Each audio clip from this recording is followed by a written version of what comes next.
This is a redo of January 29th, 2021, Why Was Sophomore Year So Weird? Storytime 5.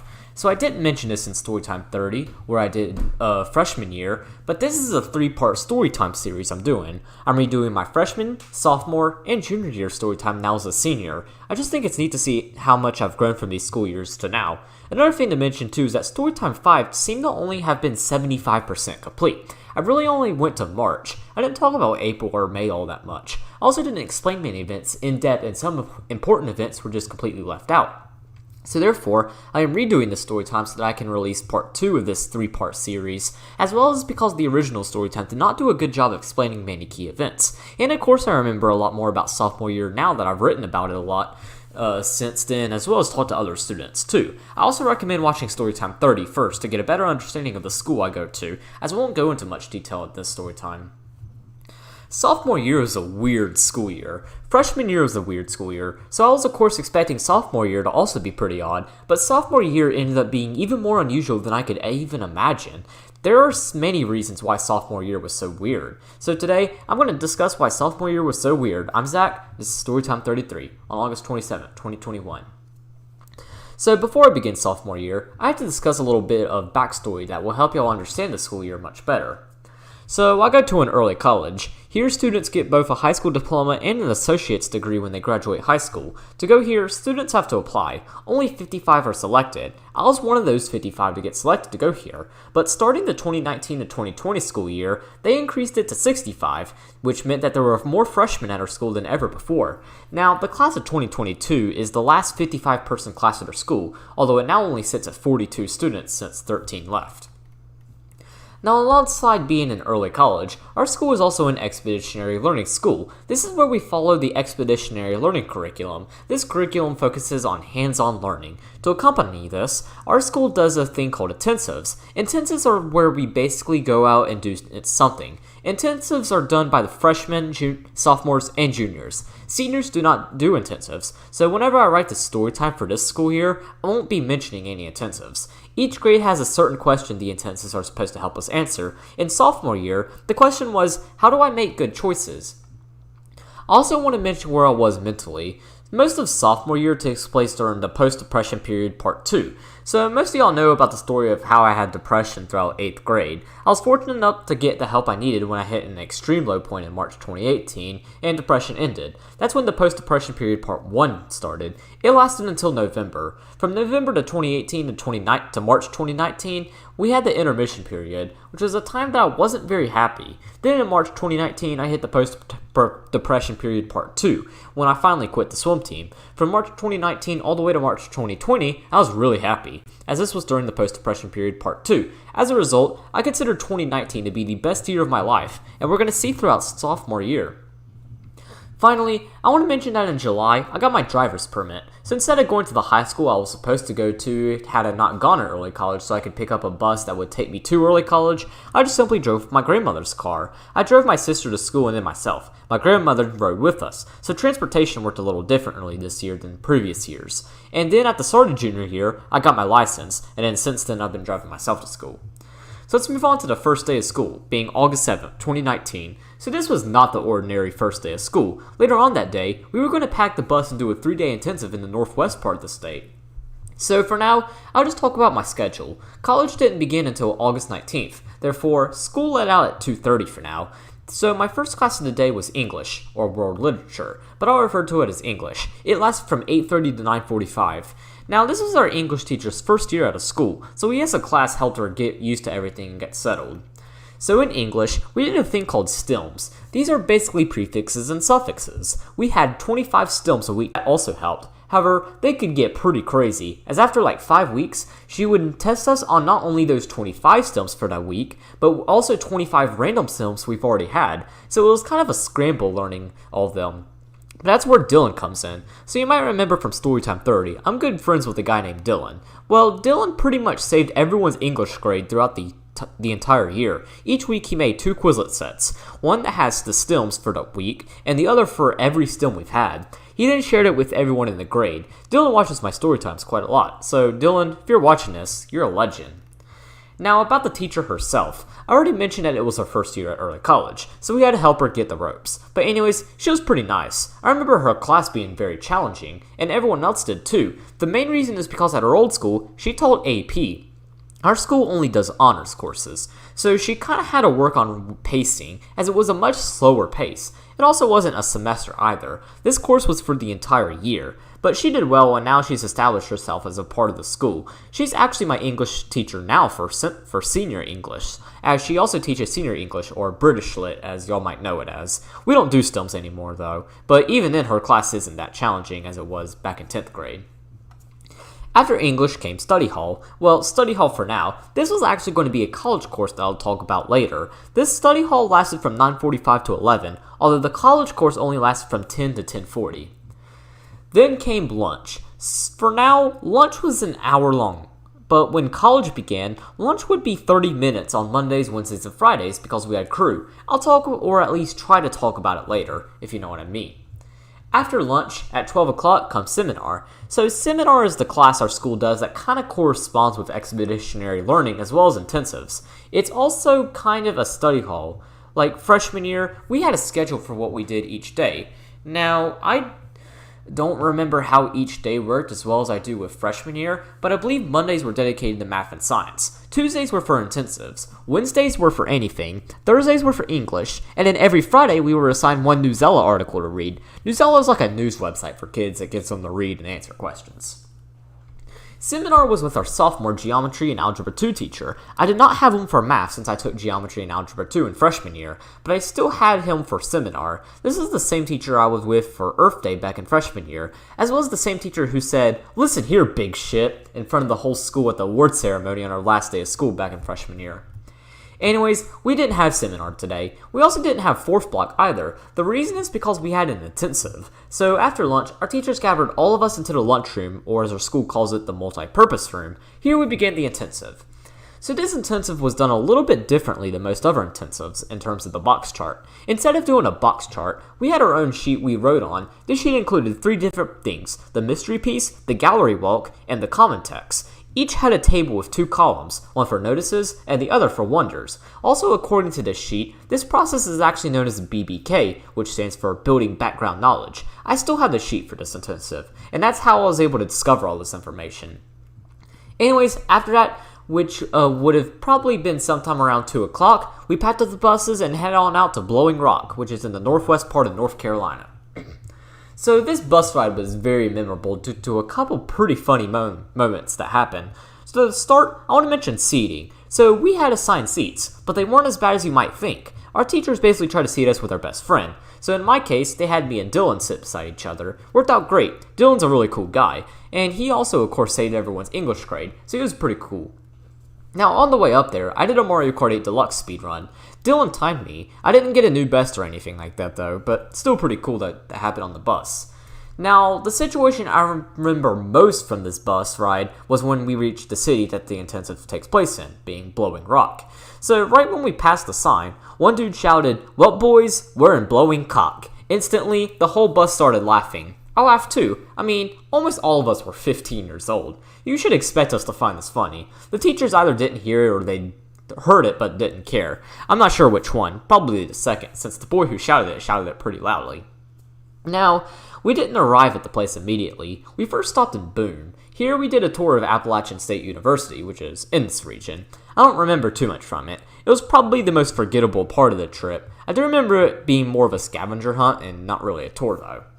And then when we reached the place we were staying, now in all honesty, I really don't know what to call this place we stayed at. The reason is simply because it really wasn't a camp, since we did almost everything outside the place. And this wasn't a hotel either. It was really a place that was pretty much designed for trips like these. I guess I'll call this place the intensive place, since I really don't know what to call it.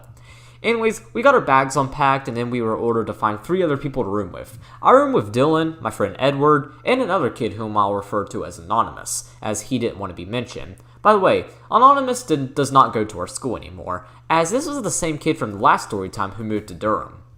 Anyways, We gathered then and then got settled into our room. Now, the way rooms work at the intensive place is that each room has 2 bunks. Each room is connected to another room, in which all 8 people share a single bathroom and shower. Fortunately, in our case, there wasn't another group with us, so it was just the 4 of us sharing a bathroom and shower. It was also just 4 of us sharing 2 rooms. As a result, we each got our own bunk. Me and Anonymous were in one room, while Edward and Dylan were in the other, so it worked out better than it should have.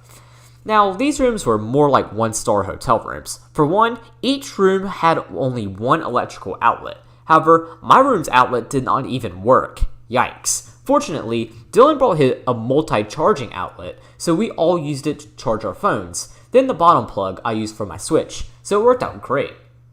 Another thing to mention too is the bathrooms. So for whatever reason, the toilet was in a different room than the sink and shower. Probably the dumbest idea for any bathroom. Like right after you take a shit, you have to open the door and wash your hands. You literally have to put your nasty hands on a doorknob. That's nasty. The shower did not have a doorknob though. It simply had a door that was about a foot off the ground. We all took turns taking a shower each night, by the way.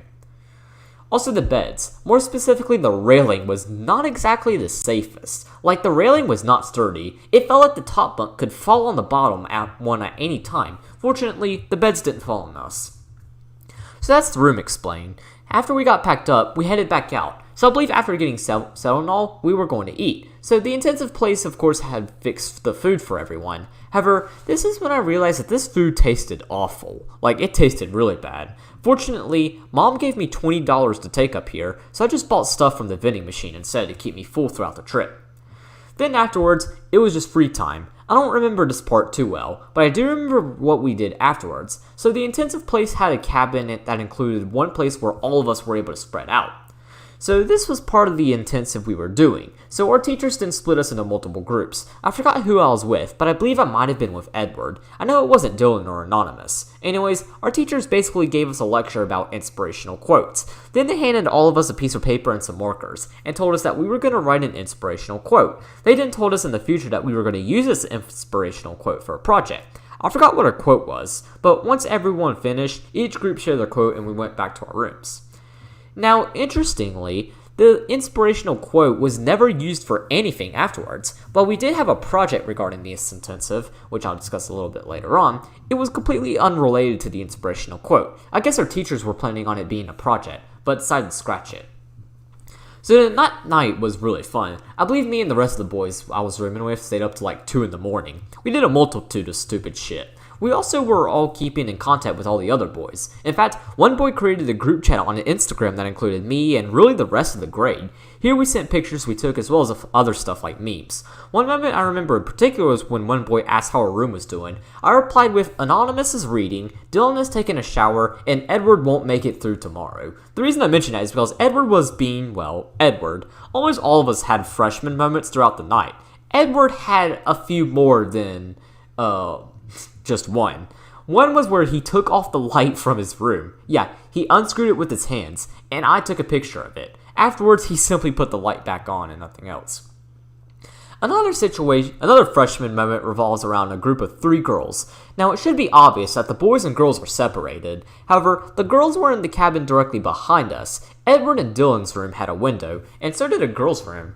But this was not the girls at our school. No, this was a different group. So Edward and Dylan started shouting out at them authoritatively, who had their window down. They responded in the same manner. They all joked around. Then Edward and Dylan introduced me as well as Anonymous to the girls.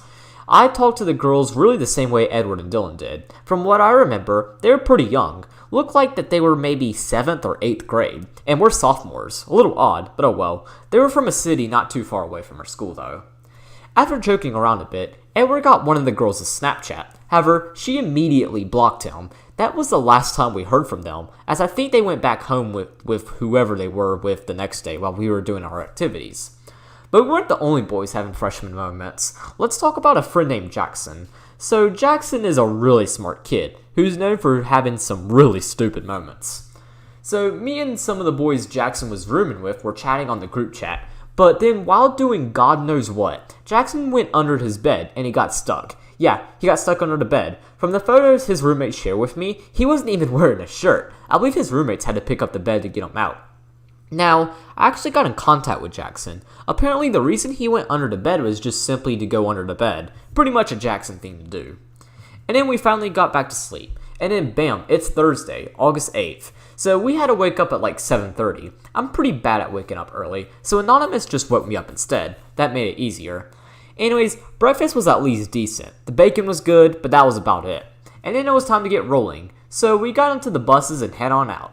Now, each bus ride was always very long. The reason is because things up in the mountains just are very spread out, which results in longer bus rides. So, as expected, this ride was a long ride. I think we might have been on the bus for like 45 minutes, although we were all able to get some pretty neat pictures. So we went to the New River Research Center. So Blowing Rock, as well as really the rest of Northwest North Carolina, is founded on this river. So as expected, there's a research center up here. So at the research center, we did 2 activities, and then we do 2 activities actually at New River. So the first activity we did at the research center was where we got together with a scientist. This scientist taught us how to identify different species that live in New River. We also practiced examining and determining the species with some pictures. Now, the second thing we did was very important for this intensive. The reason is because we would use this for our intensive project. So we were taken out on the balcony. This balcony overlooked pretty much Mother Nature in general. Like, it overlooks some trees, grass, even a hiking trail, and anything else that screams the outdoors. We were then given 2 sheets of paper each. One paper, we wrote how we felt while looking out. The other paper was used to actually draw out the scenery. I still have both of these sheets of paper with me today, which is what I used to remember this event for the story time. On the paper I described it on, I mostly wrote about the scenery itself, like the trees, birds, grass, hiking trail, that stuff. As for the drawing, I've got to say, it looks really bad, especially the trees. Like, I couldn't tell if those were trees or if they were the New Orleans Saints logo on a stick. They looked that bad. So after that, we left the research center and went over near the river. Here there was some picnic tables, so we all ate lunch. Near the picnic tables was a public restroom with a water fountain. So being a bunch of 15-year-olds, me and my friends went over there. Then Jackson tried to turn on the water fountain, but there was a problem with the water. It was a white opaque color. Funnily enough, the cum water meme was pretty big during this time, so Jackson did the meme. He said, "This ain't no water fountain, it's cum water." We all laughed. Who knows? This might have actually been where the original video for that meme was filmed. You never know. And then we did the 2 activities outside the research center. So the first thing we did was to go in the river. We didn't actually have to if we didn't want to get our shoes dirty, but every single one of us did. I believe when the girls did it, some of them didn't do it. But anyways, back to me. What we were doing in the river was collecting animals in New River Research for the research center. They had a scientist come down and show us what to do. Anyways, how this worked was that everyone except one would look for animals and scoop them up. Then the guy that wasn't doing that would have a bucket or something else, and everyone would drop the creatures in. Then the guy with the bucket would bring it to the scientist and drop it in his thing. I was the dude who had the bucket, so whenever someone had an animal, they would call me and I would come over there to receive the animal. It was pretty fun. I fell quite a few times though. One time I even had animals on me. Yeah, that was scary. Now, after that, we immediately took a 2-mile hike. Amazing planning, I know. Now, the way this hike worked is that another scientist from the research center took us and we went in a line. He described multiple things found throughout the hike, like he explained how once there was a controlled fire. He also explained how to determine how old a tree is, by counting its branches vertically. Pretty forgettable hike overall, but there was one very memorable part. Well, it lasted the entire hike. So during this time, Creeper Aw Man was a huge meme. Of course, whenever someone says Creeper, you must respond with Aw Man. So we did that quite a lot on this hike. One of us would shout Creeper, and then the rest of us would shout Aw Man. I believe even the scientists got into action too. All of us grew up with Minecraft and Minecraft songs, so that made the meme even more fun. And then we got back, and it was time to take a long bus ride back to the intensive place. So we were all tuckered out. Now I do remember this bus ride for one particular moment. So mine and Dylan's seat was beside Jackson, and I think Lucas's seat. I mentioned Lucas last video. Or not last video, freshman video. I had the aisle seat, and so did Jackson. So Jackson was playing a game that I've uploaded a few times on my channel. It's a little game called Geometry Dash. Jackson got really hooked to a level called I Promise. I Promise is a very difficult level, so I got interested in what he was playing. Jackson had, I believe, 15% on it, so I whipped out my phone and played it myself. But I remember Jackson raging so much on this. Like, he threw his phone on the ceiling of the bus. He was mad at it. He also showed me a video of someone beating a level. It looked really difficult, but I was up for the challenge, so I challenged Jackson to race on it. This is probably the longest level race in Geometry-history. It lasted a year and a half. It ended when I finally beat I Promise on January 8th, 2021. It became my new hardest level and stayed there for a little over a month, until I beat a level called Jawbreaker, which is still to this day my current hardest level. Jackson only has around 60% on I Promise, so good luck to him whenever he actually beats it. If he beats it, it'll be his first demon. So then we head back to the intensive place. Me, Edward, Dylan, and Anonymous took turns taking showers. Afterwards, it was time to eat. Well, vending machine food in my case. Afterwards, I went back to my room while my roommates were doing whatever the hell they were doing. So the reason I want to mention this is because I had a little bit of a freshman moment. So I really cannot be around people for that long. I have to have time to myself. So that's what I was doing here, since I was with people all day. So I mostly just laid around on my bed looking at memes or whatever else I was doing. Now the reason this is a freshman moment is because I kind of lingered a little bit too long. Because when I checked the time, it was already 8:15. They were hosting a campfire during this time, so I got pretty scared. I didn't know where this place was, so I called Dylan. He sent Anonymous over to take me to the campfire, so all's good. Now, the campfire wasn't the only thing that was happening. There was also a bunch of other activities we could play. Most of my friend group was messing around playing Frisbee, so I went over there and of course played Frisbee with them. We lost the Frisbee a lot. Like at one time, it took me and my seminar teacher 15 minutes just to find the Frisbee. We eventually found it, but wow, that took a while. Then at around 10 o'clock, our teachers let out the fire and we all headed back to our rooms. Pretty fun day. So then that brings us to Friday, August 9th, last day of the trip. We started off like the day prior. Anonymous woke me up and we ate breakfast. Now the reason I remembered his breakfast in particular was because of Jackson being Jackson again. So Jackson really likes this place's bacon. So for whatever reason, he stole a ton of bacon. I asked Jackson about why he stole the bacon, and it seemed like it was just because he liked it. I also asked what the people behind the food counter said about it, but Jackson doesn't really remember. But I mean, not surprising that this comes from the same dude who got stuck under the bed because he just wanted to be under the bed.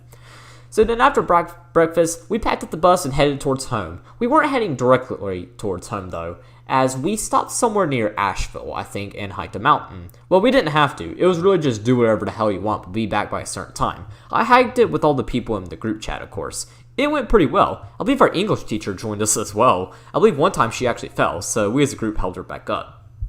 And then afterwards, we had lunch. Not very memorable other than the fact that a billion flies got on my sandwich, but that's all I got from it. And then we actually headed back home. We arrived back at school at 2:30, very conveniently, as that's when school let out on days we didn't have college on. So after we got back, my grandmother was there to immediately pick me up. She drove me home since I was pretty worn out.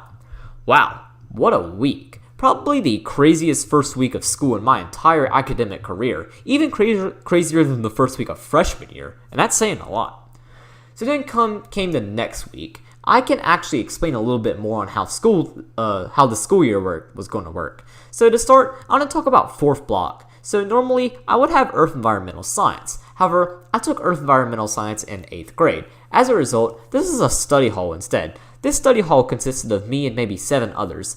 Dylan, Edward, and Anonymous were in here too. When college began, we would have a college class in place, but I don't really remember this class as working on college work. I remember this class because of all the stupid stuff we did as a class. I'll explain all the stupid things we did as time progresses.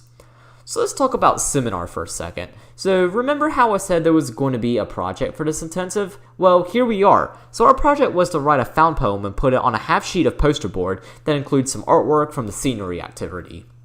We took notes to help us write out the found poem. For now, we didn't do much with this project. It wouldn't be due until November. All we did in August was do the intensive and learn about the project. That's it. That's really all that happened that week, so let's move on to the next week. So this week was very busy because this is when college began. Our first day of college was of course Monday, August 19th. As a result, we were now getting out at 3:45 rather than 2:30. So how about we discuss my new college classes? So the first class I want to talk about is Introduction to Sociology. This is a Monday through Thursday class that lasted from 2:30 to 3:45. It was, as you can guess, about sociology. Sociology is one of those pseudosciences that discusses groups of people. My mom's probably watching this story time, and I've probably already offended her since she's a sociology major.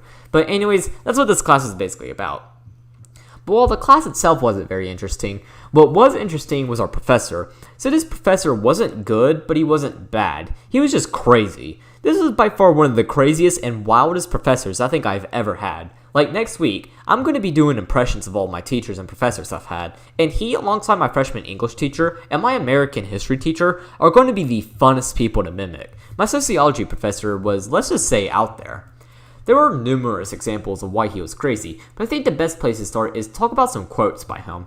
So one of his most common phrases he used in class was, "Sociology is a serious subject looking for serious students." This is a very ironic statement. It's ironic because, for one, absolutely none of us are serious. We can be serious if the time is needed, but most of the time, me and the rest of the grade are not serious. So that's his first issue. The second is that we didn't sign up to take sociology. Our school signed us up. So it's pretty hard to make us serious. As much as this professor tried to make us more serious, he failed miserably. Like, it got to the point that he basically made us less serious. I mean, what do you expect? We're sophomores in high school who are all close to each other. We aren't going to get really serious.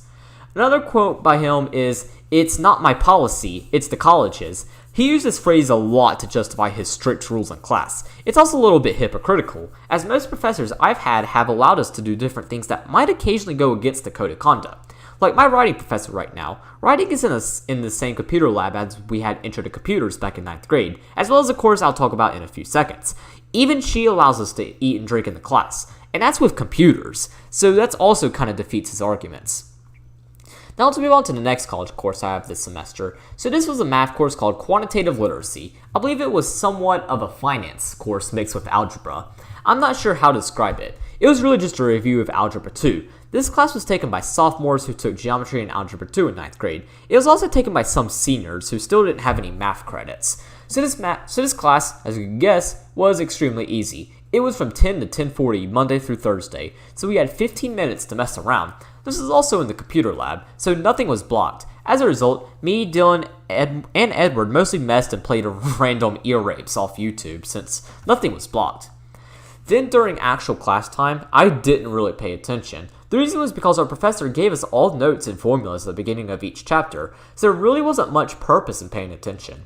So this was also a review of Algebra 2, and I took Algebra 2 in the spring 2019 semester, so I still had a pretty firm grip on these topics.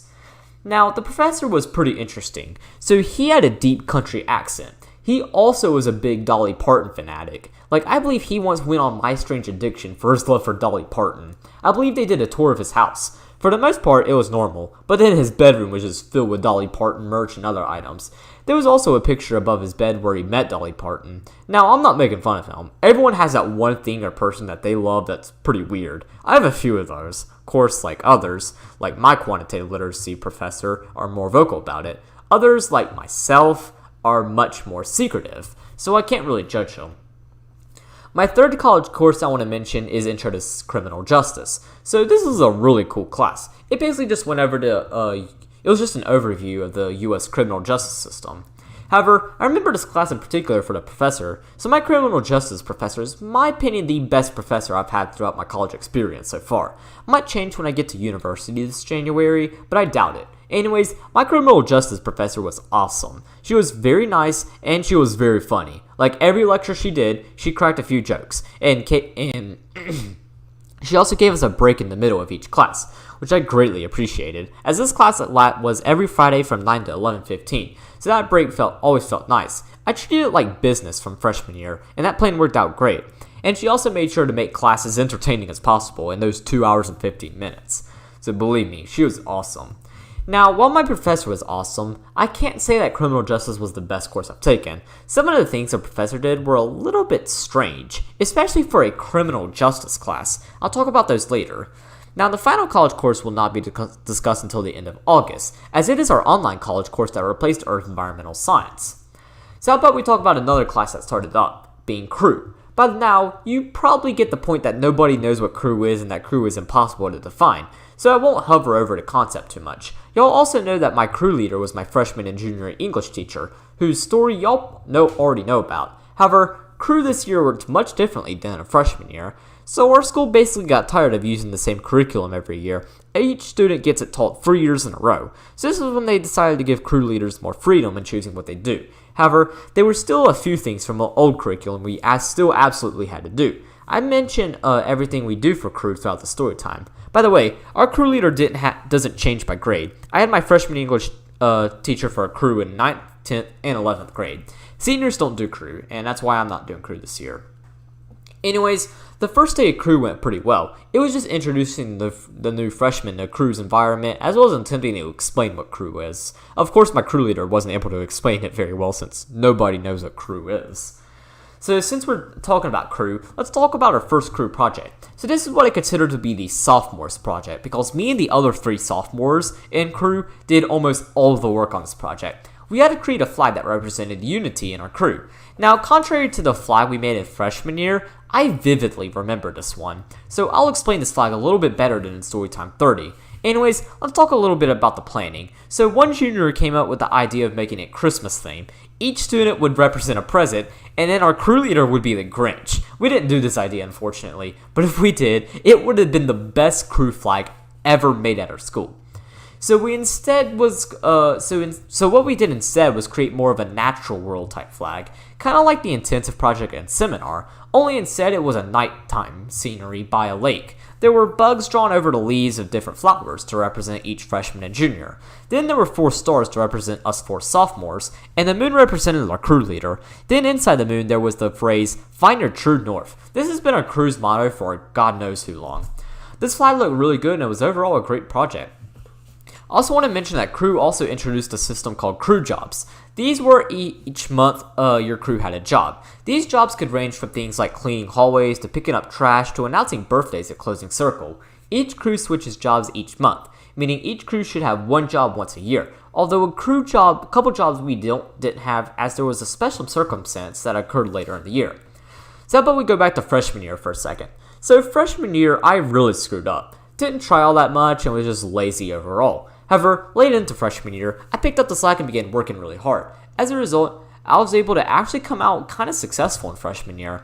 I got rewarded with a switch from my parents a few days after freshman year ended, but I didn't think there would be any other awards. Well, it turns out there were. So around late August, my seminar teacher called a few students. I was one of them. He gave each of us a letter. This letter was an invitation to join our school's National Beta Club chapter. I believe to be invited, we had to have at least a 3.5 unrated GPA, as well as good behavior recommendations from freshman teachers. I had all of these, so I was invited. I actually didn't think it was that special at first until I talked to my parents about it.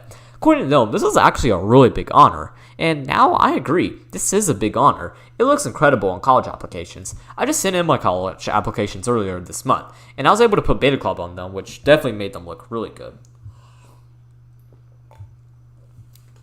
By the way, I've got a soda with me.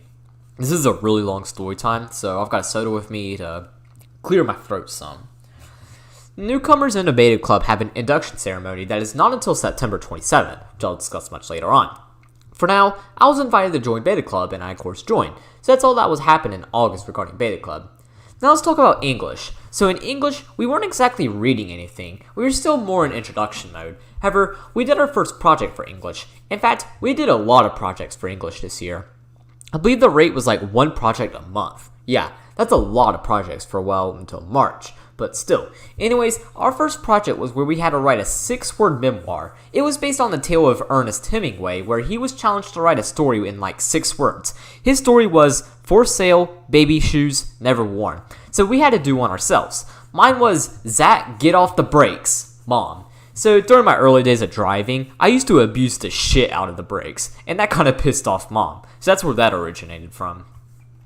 Now to finally wrap up August 2019, how about we talk about the final college course I have yet to talk about. It started on August 28th. This is Technology and Society. I was taking this course in place of Earth Environmental Science. This was a writing course, and of course I enjoy writing. I mean, I wouldn't be doing Storytime if I didn't enjoy writing, so writing was a good thing. It basically was just us taking sides on different technological and societal issues and writing essays on them.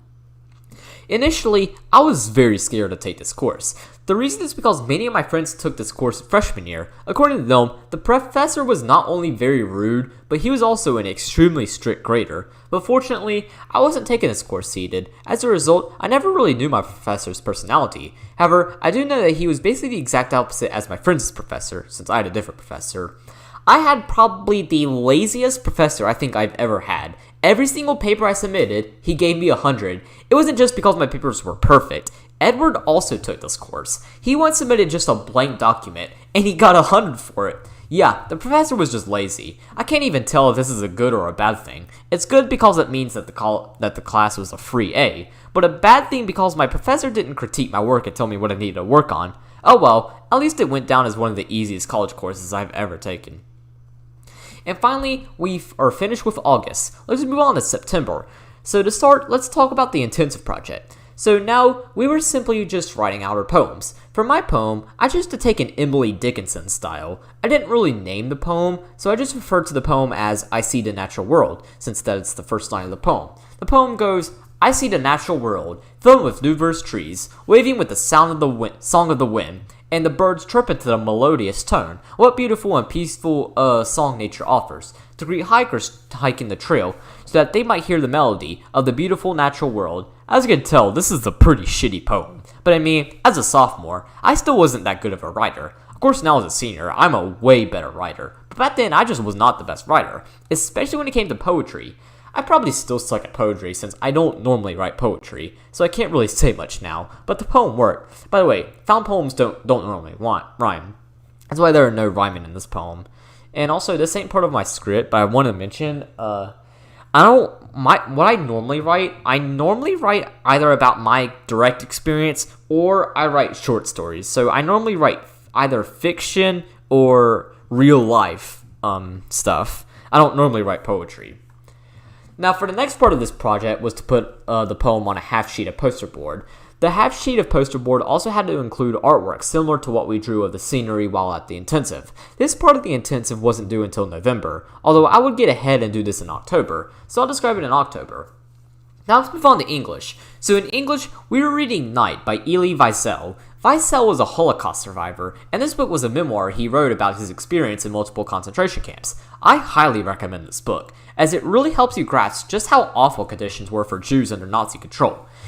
Anyway, we read the book, took quizzes on some chapters, but that's not what I want to mention. I really want to talk about a project we had regarding this book. In fact, I'll just go ahead and mention this. Every single book we had a project that went along with it. Some books even had 2 projects. Night had 2 projects to go along with it. The second one will be discussed in October. We read quite a lot of books in this class, as this class had an end-of-course test at the end of the year, which are tests that are much more serious than final exams, if you remember from last week. Anyways, the project that went along with Night was a group project that involved us creating a poster that goes along with the theme from the book. The way our teacher organized the groups was kind of interesting. She split all the artistics people into different groups. Then she split all of her math people in different groups. I'm, of course, our group's math person. As most of y'all know, math is my best and my favorite subject. Conveniently, there was an even number of math and artistic people in a group, so then everyone else was split into each group. I was in a group with 4 girls. Our theme of choice was sorrowful. Now, the reason our teacher wanted math people in different groups was because part of the poster involved us drawing 2 Venn diagrams, which, I mean, that really doesn't require much math, really. Only math needed was finding the area of the circle and then tracing it with a cup or something. And I'm pretty sure most people know what the area of a circle formula is. It's area equals pi r squared. Although, I did use some additional math to calculate displacement in regards to how much we could fit on the poster, so it's a little bit strange, but I'm not complaining. The reason I'm not complaining about this is because our poster looked absolutely incredible, quite possibly one of the best projects I think I ever made, alongside the others of course, as I'm not going to take all the credit. Me and the girls worked equally as hard on this project, although I'll admit that the artistic girl probably did the more work than all of us since this was a very art-focused project. So we were expecting a good grade, and then we got an 88. So it seems like our teacher graded this project very strictly for some reason. I think she was just still in her AP mode, and so she graded this project much more strictly than she really needed to. And it wasn't just our grade, it was everyone. In fact, my group actually made the highest grade in the entire sophomore class. I'm gonna take another sip of soda. Ah. What happened is that our teacher took points off for stuff like handwriting certain things and not typing out. Yeah, that part really goes to me. I, alongside normal mathematicians, cannot stand doing math on a computer. I was forced to take Pre-Calc online, as we'll discuss later in the story time, and believe me, that was hell. So, like how I did the math on paper and pencil, I of course wrote out the Venn diagram. Turns out part of the rubric states that it had to be typed, so that took off some points. Damn. Oh well. We did better than everyone else at least, so all good. And I'd still make an A in this course too. So that was a little bit of a rough start to English. So let's jump over to September 17th. So I think the best way to explain this date is that our school almost had a school shooting. Now, we probably wouldn't have been shot, as this took place on the other side of the college campus, not the early college part. So what happened was that this dude's girlfriend was a student at our college. I believe she was studying cosmetology. However, I guess the night before they broke up or something, and this dude sounded like a hothead, so I'll probably call him Hothead for now. Anyways, Hothead got so mad about this that he wanted to kill his now ex-girlfriend. So right in front of the college is a food lion. He sends her a text saying that he's going to kill her and that he's a food lion. Fortunately, his ex reported it to the college and the college went into lockdown. They made sure the girl was alright and they tracked her ex. Hothead was found, but he drove off. I believe he drove all the way to Winston-Salem, although I'm not too sure. However, the Winston-Salem police worked with the college, and they captured this dude. He was sent back to our city and was placed into custody. I'm not too sure where he's at now, but he's probably already served a sentence, as mass violence threats in North Carolina is, I believe, only a Class H felony, which is about a 6 to 8 month prison sentence. This dude did not attend our college, by the way. Now, why does this relate to me? Well, I want to give my testimony of what happened regarding me and the rest of the early college students. So the college received the threat at around 2 o'clock. I was in study hall, then our principal announced that we were going on lockdown. We stayed under lockdown until 3:45, which conveniently was when we normally let out. So for about an hour and 45 minutes, I was pretty much hiding under a table in a dark room. Nobody spoke a word. All of us were pretty scared. I recorded a little bit of footage, but that footage has been lost due to time. Now, our teachers were not allowed to mention the reason we went on lockdown. So why do I know about the details of this situation? Well, the next day in sociology, my professor told us. He described the situation. While doing so, he almost cried, which I mean, a little bit weird to do in front of a bunch of 15 and 16-year-olds, but I completely understand. His life was at risk, so I can understand why he got emotional. That was a crazy day. The day after the situation, our principal sent us home with a letter describing that a lockdown did happen and the measures they took. I actually completely forgot about the situation for a long time. That wasn't until I came across this letter when looking for documents from sophomore year to help me write this story time. That's why I didn't include this in the original sophomore story time, as I had completely forgot about it. Pretty cool I still have this letter today, and I'll definitely keep it since it's a very valuable piece of early college history. And by the way, also want to go ahead and mention that sophomore year is the most well-documented school year of my life. I have so much papers from sophomore year stuffed in my drawer, and so I was able to use those papers to help me write the story time. That's why the story time is so long. That's one thing I noticed the more I write these story times. I know I'm going off on a tangent, but please bear with me. Anyways, the more I've done story time, the more I notice that story time is starting to become less about writing and more about archaeology. I try to dig up a lot of old texts and files from the time period or event I'm talking about. For example, in Storytime 28, I used a folder that included all the stuff I did at the mental hospital to help me remember what to write about. So I just thought I'd mention that. And that's also a reason I remember better than I did 7 months ago when I did the original sophomore year Storytime. On the topic of drama, let's talk about at the time was a really scary situation that happened in seminar that is now something me and the rest of my grade laughs at. So this was very early September. At the time, we were actually just working on a background research assignment for night. I believe this took place on September 5th. Anyways, we were doing what we were supposed to do, but on the other side, where our teacher's desk was and where he was doing some work, there was a girl who was pretty much talking shit about the school. She was talking about why the school is so bad and why she hates it here. She sat right in front of our teacher, so he pretty much douched her in front of the entire class as he heard her. He stated that if she hated being at her school, then she could leave and go to the traditional school she would have gone to. He also mentioned that the kids who got rejected who eagerly wanted to go. Afterwards, she stormed out of the room crying, and nobody said a word to the rest of the class. Now this incident, while funny to talk about nowadays, does occasionally bring out a debate. Some students side with the student because she was just expressing herself, which I mean, I understand, but personally, I side with my teacher. There's a time and place for everything, but this was not the time or the place to be venting. It's okay to not like the school you go to. I mean, I love my school, but there are some things that my school can definitely do a better job with. Constructive criticism is healthy and great for anything, but she was just really bitching about it. She never specified what she hated about the school. But I mean, her opinion wasn't even that accurate to begin with. She didn't even go on the blowing rock intensive. Another thing to mention too is that we weren't even supposed to be talking in the first place. We were supposed to be working on our assignment, so I definitely take my teacher's side. This is the last day this girl even attended our school, as she went back to her traditional school after this incident. Anyways, on a brighter note, I want to talk about getting inducted in Debated Club. So the induction ceremony was held on September 27th. It was a semi-formal event, so I wore a sports jacket as well as some khakis. The induction went well. We simply went up one at a time to receive our certificate, and that said that have been inducted into Debated Club, and our school held a dinner for us, as well as our families. My parents, sister, and both of my grandmothers came. But for whatever reason, my grandmother, the one whose car I drive every day to school, was in a bad mood, so she left early. Then my other grandmother, the one that lives in Asheville, just decided to go home after the induction. We didn't eat dinner at school. We actually went to a local Ruby Tuesdays and ate dinner there. It was a great meal.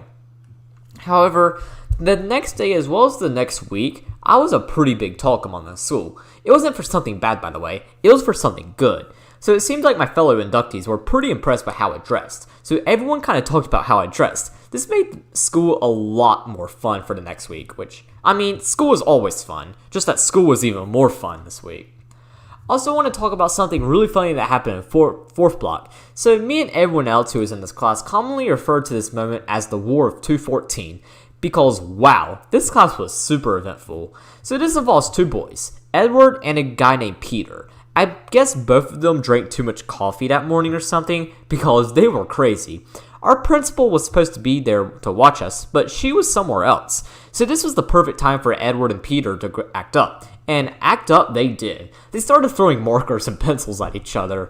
They were also running around the room, getting on top of desks, chasing each other. It was wild.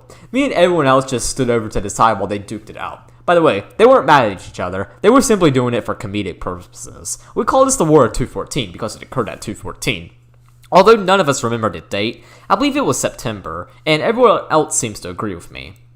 Before I wrap up September, I want to talk about sociology real quick. So in sociology, we did a total of 5 writing assignments, or assessments as our professor calls them. They were assigned and due every Wednesday from week 2 to week 6. This is an 8-week course, and I'll have a new college course in October. Anyways, I became a pretty big meme throughout the class because what would happen is that the day an assessment is assigned, I would complete and finish it, and every single assessment I made an A. So that's the funny part. My assessments ranged from a 92 all the way to a 98.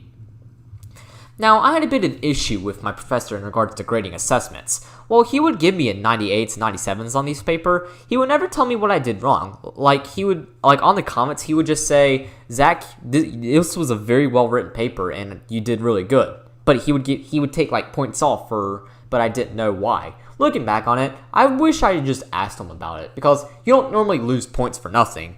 There's probably a reason he took off points, but I never knew. I don't think anyone ever got 100 on an assessment, but I guess we'll never know. He's probably one of those professors who doesn't give hundreds.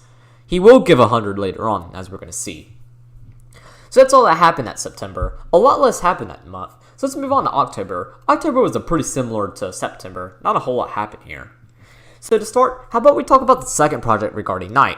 Now, this project wasn't necessarily for the book, but it was about the unit we were in, being genocide and war. So we watched a movie called Life is Beautiful. It's basically about a Jewish family who loves each other very dearly who ended up going off to a concentration camp. It's a really sad movie. Anyways, our project regarding this movie was really just answering 5 questions.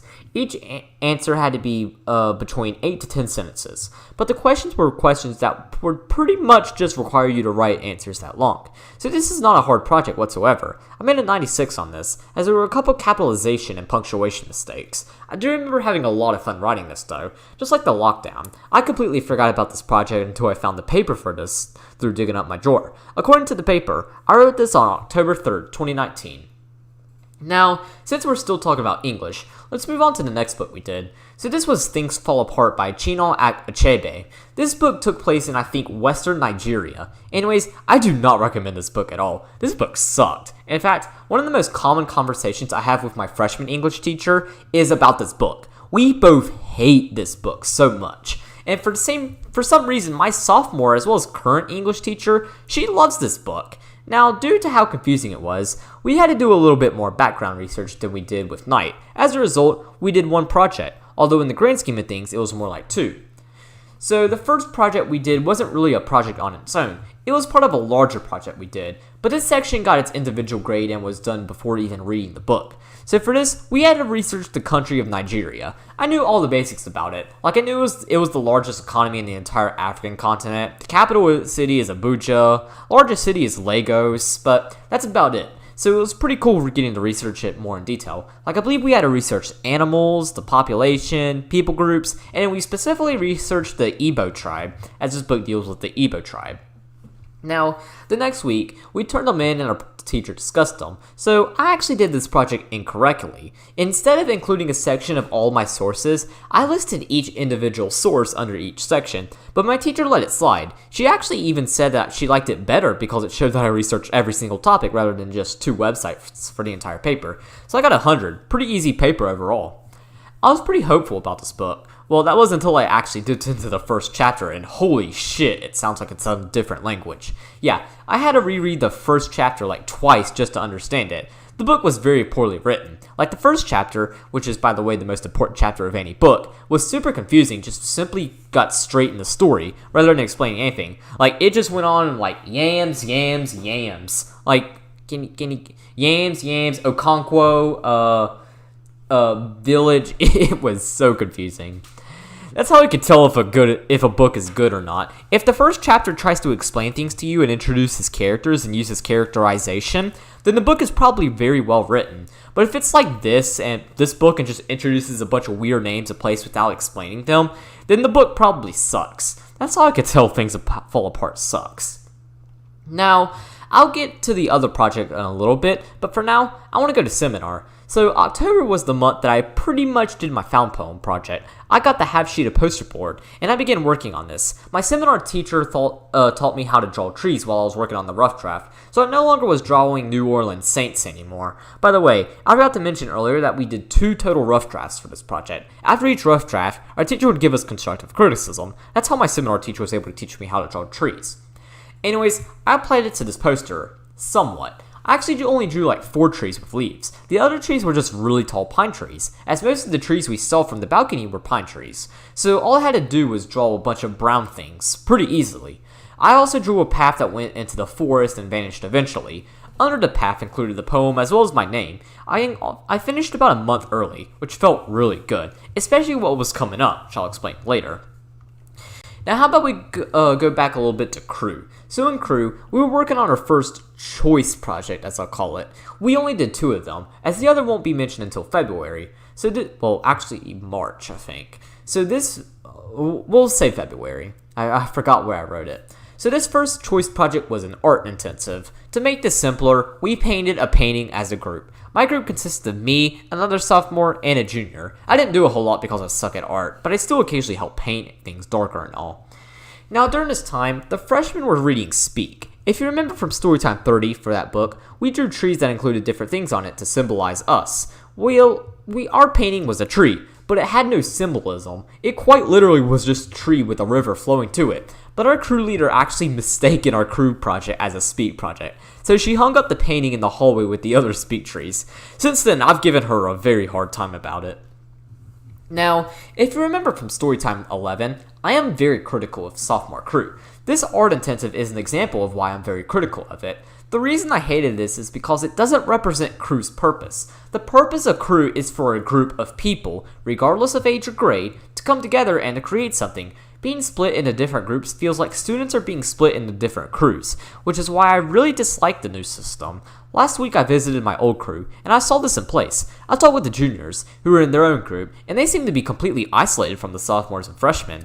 really made me sad, as in my freshman year, I was exposed to different people in my grade, especially Hunter, who of course graduated over a year ago. But I mean, my voice is kind of useless in regards to the subject, as I was overall pretty lazy in crew, even in 10th grade. But still, pretty sad how that's what crew came to be. And by no means am I singling out my crew leader. All crews do that now, so it's really just a universal problem. That was very prevalent throughout sophomore year crew. So now let's finish up sociology. So before I talk about a final exam, I want to talk about probably the worst day of sociology. So this involves a kid named Aaron. So me and Aaron are great friends. He's actually going to be helping me write next week's story time. But anyways, Aaron really wanted to charge his phone, so he plugged his phone in and laid it up face down on his desk. He also made sure to turn his phone completely off so it wouldn't become a distraction. But for some reason, our sociology professor was extremely offended by this phone. Well, I mean, he's a sociology professor. Everything is supposed to offend him, but I don't mean that kind of offended. I'm talking he was furious over this phone laying down. Our professor was a very strict follower of the college's code of conduct. He also followed it a little bit too strictly, so he just goes insane on Aaron, and then Aaron is just sitting there confused.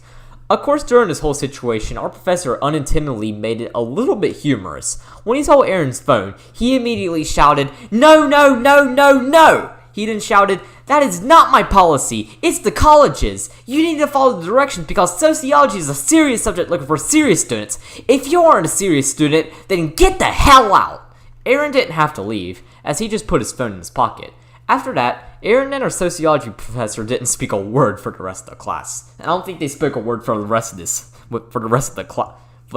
the class period either. Not for the rest of the duration of the 8-week course. It's hard to explain that because it's not really a semester, but now, I also want to mention what I did during this time. So, of course, I was really scared like everyone else. Right beside me was my friend Gabby. She had a habit of falling asleep in sociology, which I honestly can't blame her since sociology was always very boring. When our professor was screaming "no, no, no, no, no" to Aaron, I immediately slightly hit Gabby on her left shoulder. She immediately woke up and I basically saved her from being scolded by her professor for not being a quote-unquote serious student.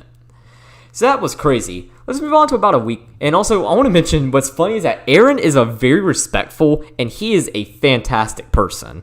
So the fact that he's the one that gets scolded by our sociology professor is a little bit weird. So that was crazy. Let's move on to about a week later. So this would be when we took our final exam for sociology. Well, not really a final exam, as our sociology professor called this the comprehensive exam. Anyways, this is a big-ass test that featured like 50 multiple choice questions as well as 3 essay-based questions. It also counted 30% of our grade, so this was an extremely important test. So you might think that this was challenging. Well, that's where you're wrong. So our professor promised us that we were allowed to take this exam twice. If we made at least an 80 on it, he would bump the grade up to 100. So if we made at least an 80 the first time we took it, then we basically just sat in class doing nothing the second day. We got the chance to take this exam twice. That night of the day we took the first test, he would announce who got their grade bumped up to 100. Those who didn't get their grade bumped up would have to take it again. Another reason this was an easy test is because a few days before the test, he pretty much listed every single topic that we discussed throughout our time. So I was able to create a Quizlet that had everything. As a result, I just had to study the Quizlet and I was set. I also sent the Quizlet, like Dylan, I also sent the Quizlet to everyone in the class, and everyone was very thankful. So the test went very well. For me, it was pretty easy. One of the essay questions was about the sociological imagination. This is probably the easiest question on the entire test. As the day before, I had a pretty long and in-depth conversation with my professor about the sociological imagination, so this test went pretty well. So that night, I checked who all got their grade bump to 100. There were only 5 names listed, so I got pretty scared, but fortunately, I was one of those 5 people, so the next day, I was just on my Switch while everyone else was retaking the test. My final grade for sociology was a 96. So then that's the end of sociology. That means that I have a new Monday through Thursday college course until the end of the semester. So this was public speaking. This is a lot more enjoyable than sociology. Our professor was also much better. He was a lot less strict as well as a fun and lovable guy. Public speaking included 5 total speeches we had to do. The first speech was in late October, the second and third were in November, and the fourth and fifth were in December. These speeches were different types of speeches. The first was a tribute speech. The second was a how-to speech. The third was an informative speech. The fourth was a persuasive speech. And the final speech was the final exam. I'll discuss each, and I think my cat is outside. I'll finish this paragraph and I'll go get my cat. I'll discuss each speech in detail, except the fourth one. The fourth one was a political speech, and politics have no place in Storytime, so it'll be completely ignored. Let's get the cat in. Come in. Okay. Come on. Okay. My cat doesn't want to come in, so I'll leave him outside. We let my cat run around. I know it's 1 a.m, so he probably shouldn't be running around, but if he comes up again, then I'll let him in. He could join me in Storytime. Just this once. So now let's go over criminal justice. I haven't talked about it much throughout the Storytime, but anyways, it's really hard to call this the criminal justice course completely. It was also kind of an academic support class. One day, we went to the library and basically learned how to use the APA format. Now, if you remember from Storytime 30, I took Intro to Film. This is an online college course that had us go to the library and ask the librarian about how to use the APA format. That was quite possibly the dumbest thing I've ever seen in any college course I've taken.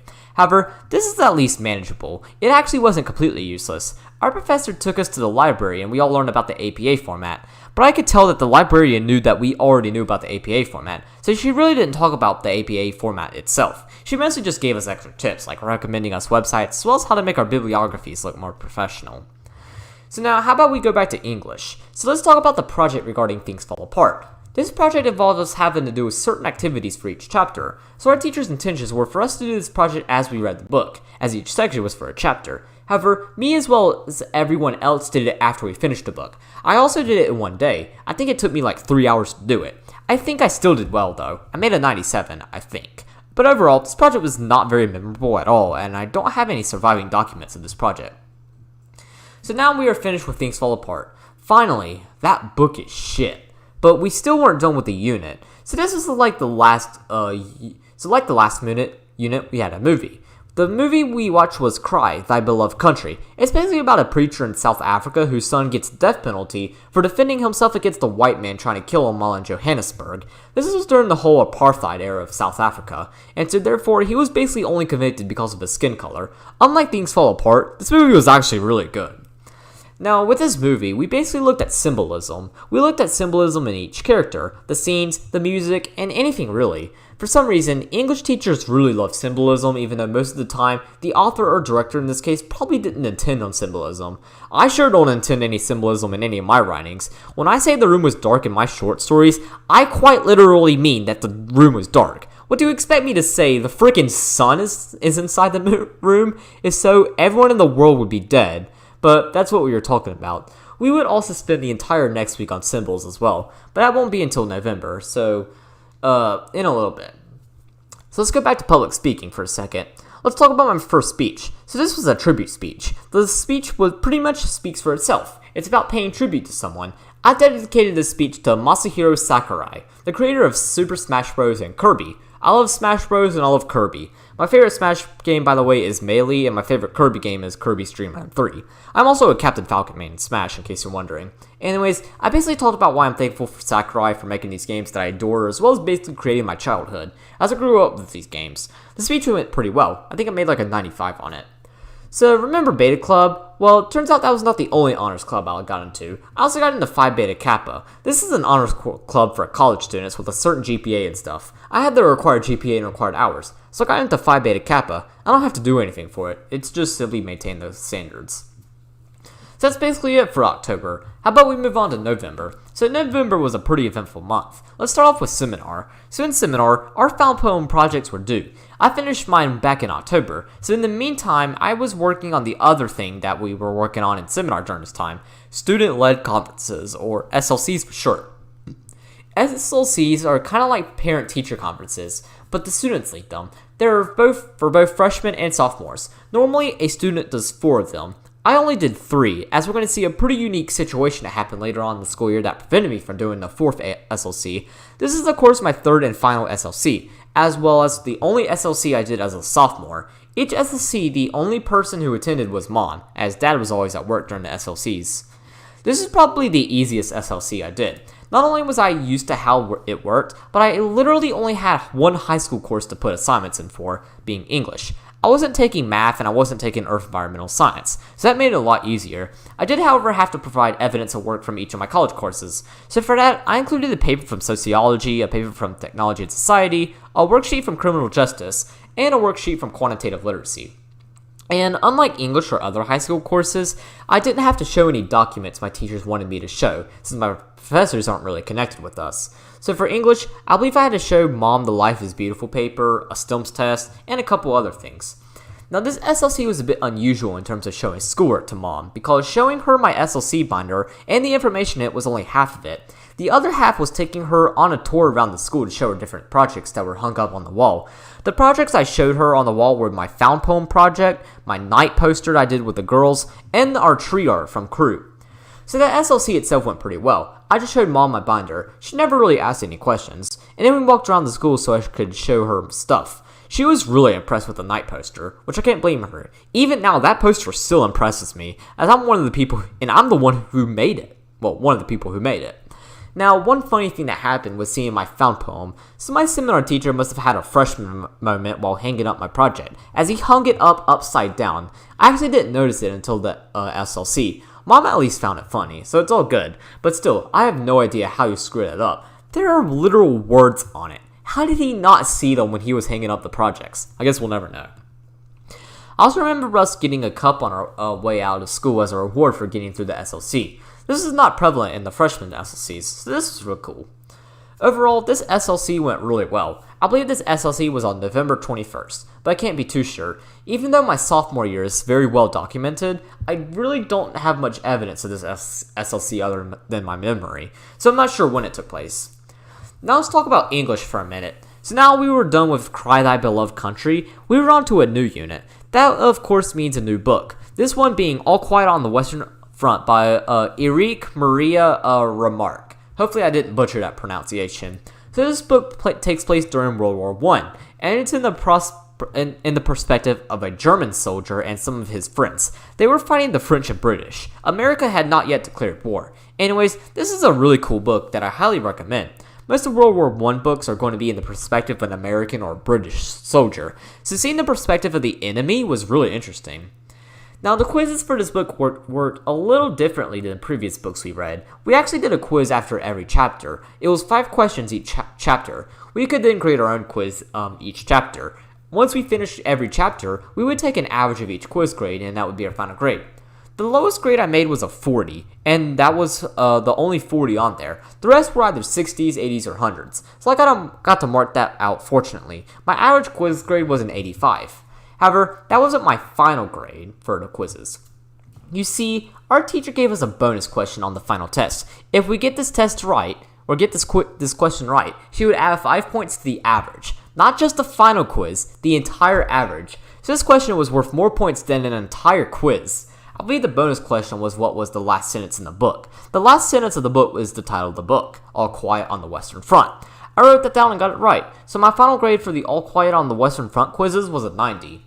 Now, of course, like we've seen in previously, we also had a project go along with this book. So the reason we read this book was kind of to study symbolism. All Quiet on the Western Front is kind of like the Great Gatsby in terms of symbolism. If you've never read either book, just know that both of these books have a shit ton of symbolism in them, according to English teachers. So to help us identify symbols, our project involved us creating a poem about a symbol found within the book. I chose the machete as my symbol. So around the middle of the book, Paul, the main character, kills a French soldier with a machete. And like most soldiers in war, a massive pile of grief falls upon him. So in a way, the machete kind of symbolizes grief. So my poem had a pretty grievance-like tone. Here's the poem. Through these bullets and shell fire, I hide in the mud. A French soldier comes near me, so I stab and spew his blood. Grief compels me heavily. I stab the life out of him. I try to bandage him up, but he still looks grim. I see his pocketbook beside him. I see pictures of his wife and daughter. They will probably be in tears when they hear that their man was slaughtered. I can't do too much for them, because they probably wish I'd die. So I put some money in his pocketbook and say to his lifeless body, bye. In my opinion, like the found poem, this poem was also very poorly written. I don't know, poetry just doesn't come to me naturally. I write about myself publicly and I write short stories privately. I'm not a poet, so I can't be too strict on myself, but the poem is still pretty cringy and definitely not my best work. However, there is something about this poem that always strikes out to me, and that would be the title. The poem is called The Death Striker. Quite possibly one of the best titles I've ever given to any of my writings. It perfectly conveys the tone of this poem. Like, it tells you that, yeah, this is going to be a very odd and creepy poem. While I kind of did that with I See the Natural World, the title wasn't the original. It was just an Emily Dickinson-inspired poem. The Death Striker was original. In fact, I love the title of this poem so much that I once built a geometry dash layout of this title. It was the hardest level I ever made. I made it in December 2019, so just about a month after writing this poem. I might try to verify it since I am now pretty skilled, but the gameplay just sucks, so I don't know. Anyways, back on topic, we did not watch a movie for this unit. We would also not watch a movie for the next unit either, which I'll explain in December. Now let's talk about public speaking for a bit. So I have 2 speeches I have to talk about as well as a midterm. So the second speech we did for the class was a how-to speech. So this was a pretty fun speech to do. I gave a speech on how to pronounce the word numino-ultramicroscopic silicovolcanoconiosis. So back in freshman year, because I was a freshman and had nothing better to do, I decided to teach myself how to pronounce this word. It's not that hard of a word to pronounce. You just have to simply split it into smaller words. It's just massively long and includes a ton of stilms. So that's also easy since we were studying stilms. Even now I can say numino-ultramicroscopic silicovolcanoconiosis pretty easily. So this speech also went pretty well. I started out by everyone closing their eyes while I wrote out the word. Everyone was all shocked by how long it is, and then they were even more shocked by how easy it was to pronounce numino-ultramicroscopic silicovolcanoconiosis. Okay, I'm gonna stop now. I'll stop. It's a really fun word to say, by the way. Now, about a week after that speech, we had our midterm exam. It was just simply on basics of public speaking and the strategies used to overcome stress and all that. Really easy midterm. I made a 94, I think, so pretty easy test. Now let's talk about something extremely funny that happened in seminar. So this involves Aaron, the same kid who made our sociology professor go ballistic. So now, we were pretty much done with seminar until January. We were done with our found poem project and we had just finished our SLC, so we had almost nothing to do. I say almost because every Friday we had a New Zealot article to read and answer questions on, as well as whatever work our English teacher assigned us for that Thursday. However, for whatever reason, I don't know, Aaron just decides that he's going to be the biggest meme of the month at our school. So out of nowhere in seminar, he tells our seminar teacher to spread them cheeks. I'm not even kidding. He shouted, "Spread them cheeks, teacher." He said our teacher's last name. I'm not going to mention his last name, but the whole class, including me, just started dying laughing. Dylan, who I sat beside, his face turned red because of how much he was laughing. Then our teacher looks at Aaron and says, "Why would you say something like that?" And then Dylan says, "Our English teacher is coming to clap for him." At that point, me and him just hit laughing mode again. Like, both of our faces had turned red. Aaron didn't get in trouble, by the way, as it was just one of those funny class moments. It's also a little bit weird that it came from Aaron out of all people, since he's like the most respectful student in our grade. So that was pretty interesting. Now let's go back to Dylan for a second. So me and Dylan were in the same boat in terms of schedule. We both took Earth Environmental Science in middle school, and we both took Geometry and Algebra 2 as freshmen. During this time, many students on Mondays were working on a big Earth Environmental Science project that involved them taking Monday seminars in the hallway. Me and Dylan were the only students in the class that were not involved, so during this time we both sat in class. Most of the time we and our seminar teacher talked. It was pretty cool. Now, when I said we had nothing to do in regarding the intensives, well, that wasn't entirely true, because sometime around mid-November, we did a mini-intensive. This intensive was about quality work. Apparently, a bunch of people weren't trying, and we were turning in bad projects in Earth Environmental as well as in Geometry. So this intensive didn't really aim at me. And plus, I did my best in English, so this didn't really appeal to me. But what we had to do was walk around the school and look at different projects. Of course, some projects made by yours truly were hung on the wall. The Night Poster and the Death Striker were both on the wall. There were some other really high quality projects on the wall. Afterwards, our teachers basically went on about quality work and why it's important.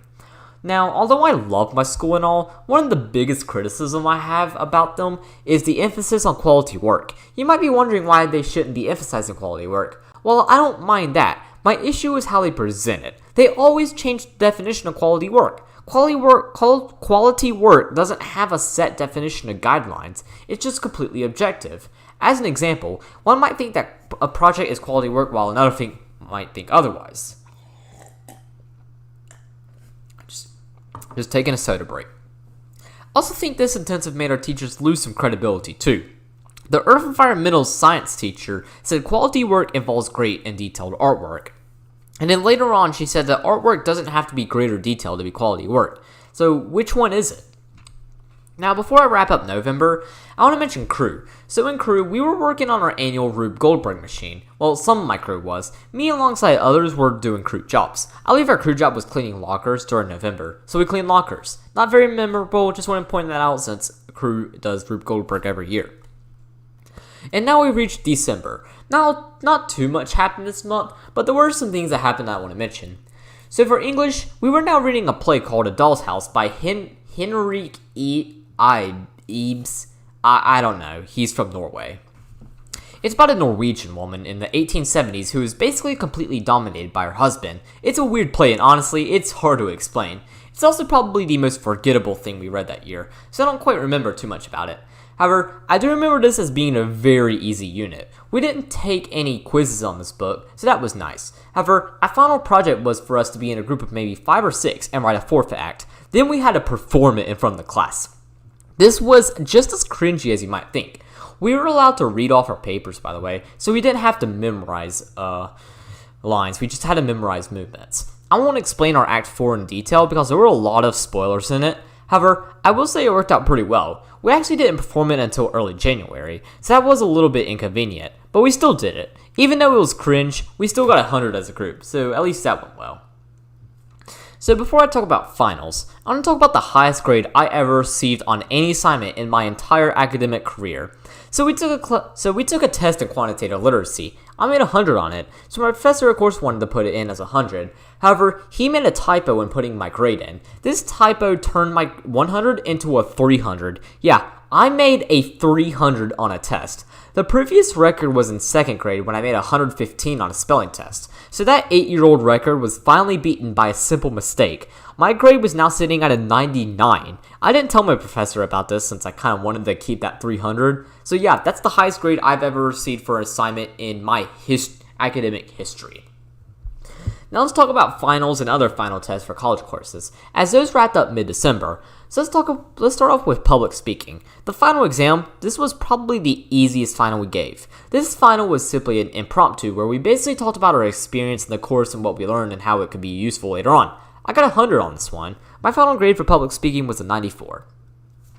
Now let's move on to criminal justice. So there are 2 things I want to mention for criminal justice. So the first thing I want to mention is a group project on a career in the criminal justice field. It was a group project we were assigned on a career. Me and my group had to do police officers. I pretty much made most of the presentation, and then we all took turns learning about our certain slides. It was successful. I believe our professor gave our group 100, but I can't remember. All I know is that it was an A, that's all.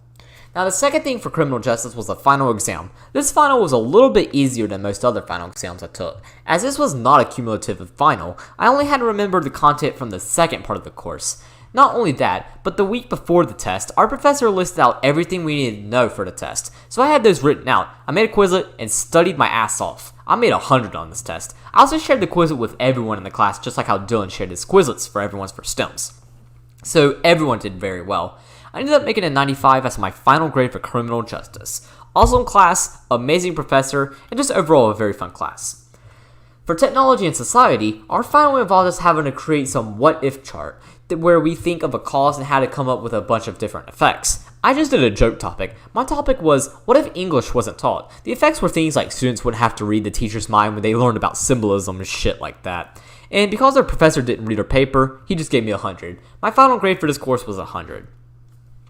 Now, the final exam I have to talk about for the fall 2019 semester is the final exam for quantitative literacy. So this was a 40 multiple choice question with 1 bonus question. This bonus question, though, was completely unrelated to math. The bonus question was, name a Dolly Parton song other than 9 to 5. This question really pissed me off because 9 to 5 is the only Dolly Parton song I know.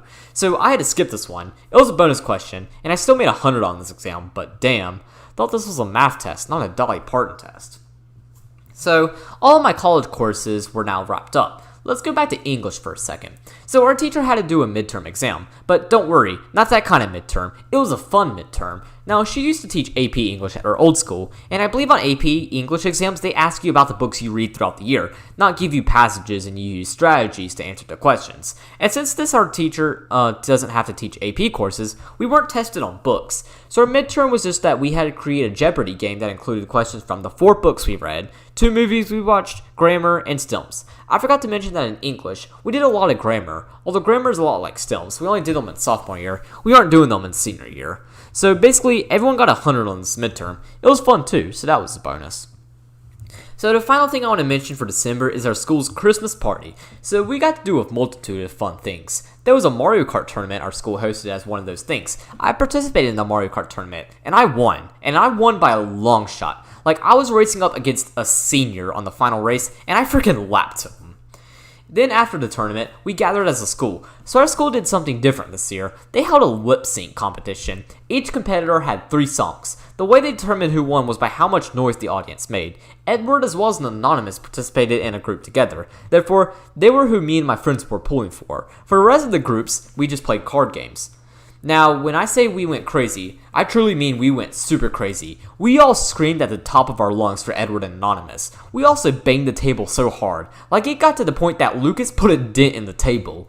We were that loud. Our goal was to have these 2, who didn't really want to participate anyways, to win. So we had to be as loud as possible, and we were. It was super fun. All of us lost our voices, so we didn't really talk the rest of the day.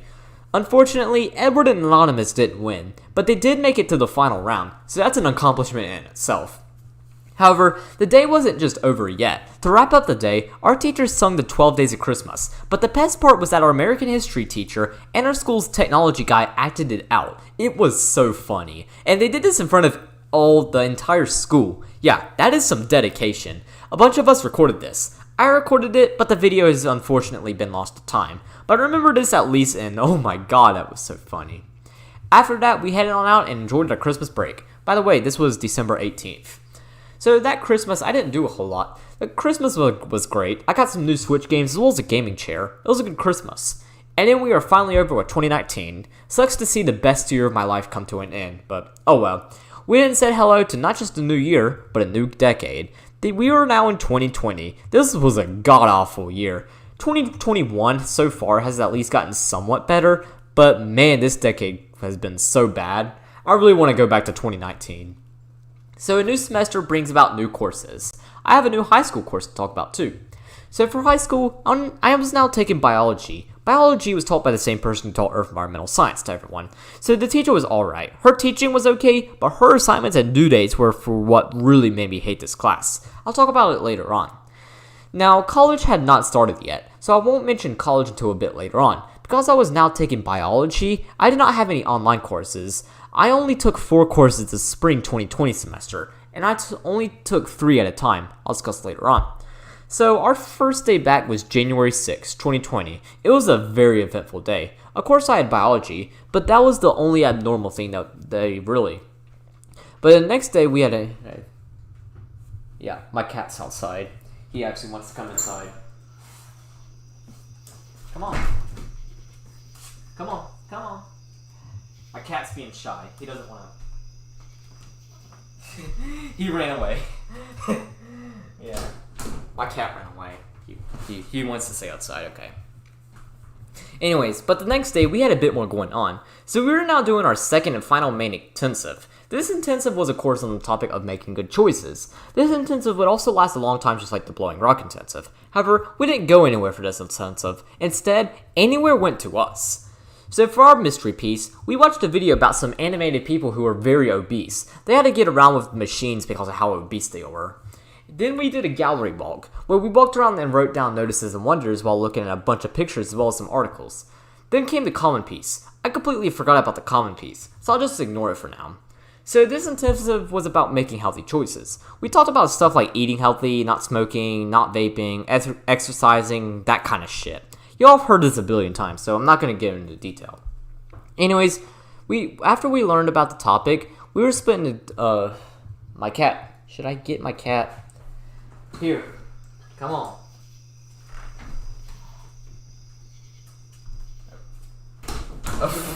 My cat literally just got on the top of the hot tub. I'm not kidding. He's on top of the hot tub cover right now. Okay, I'm gonna completely ignore him now.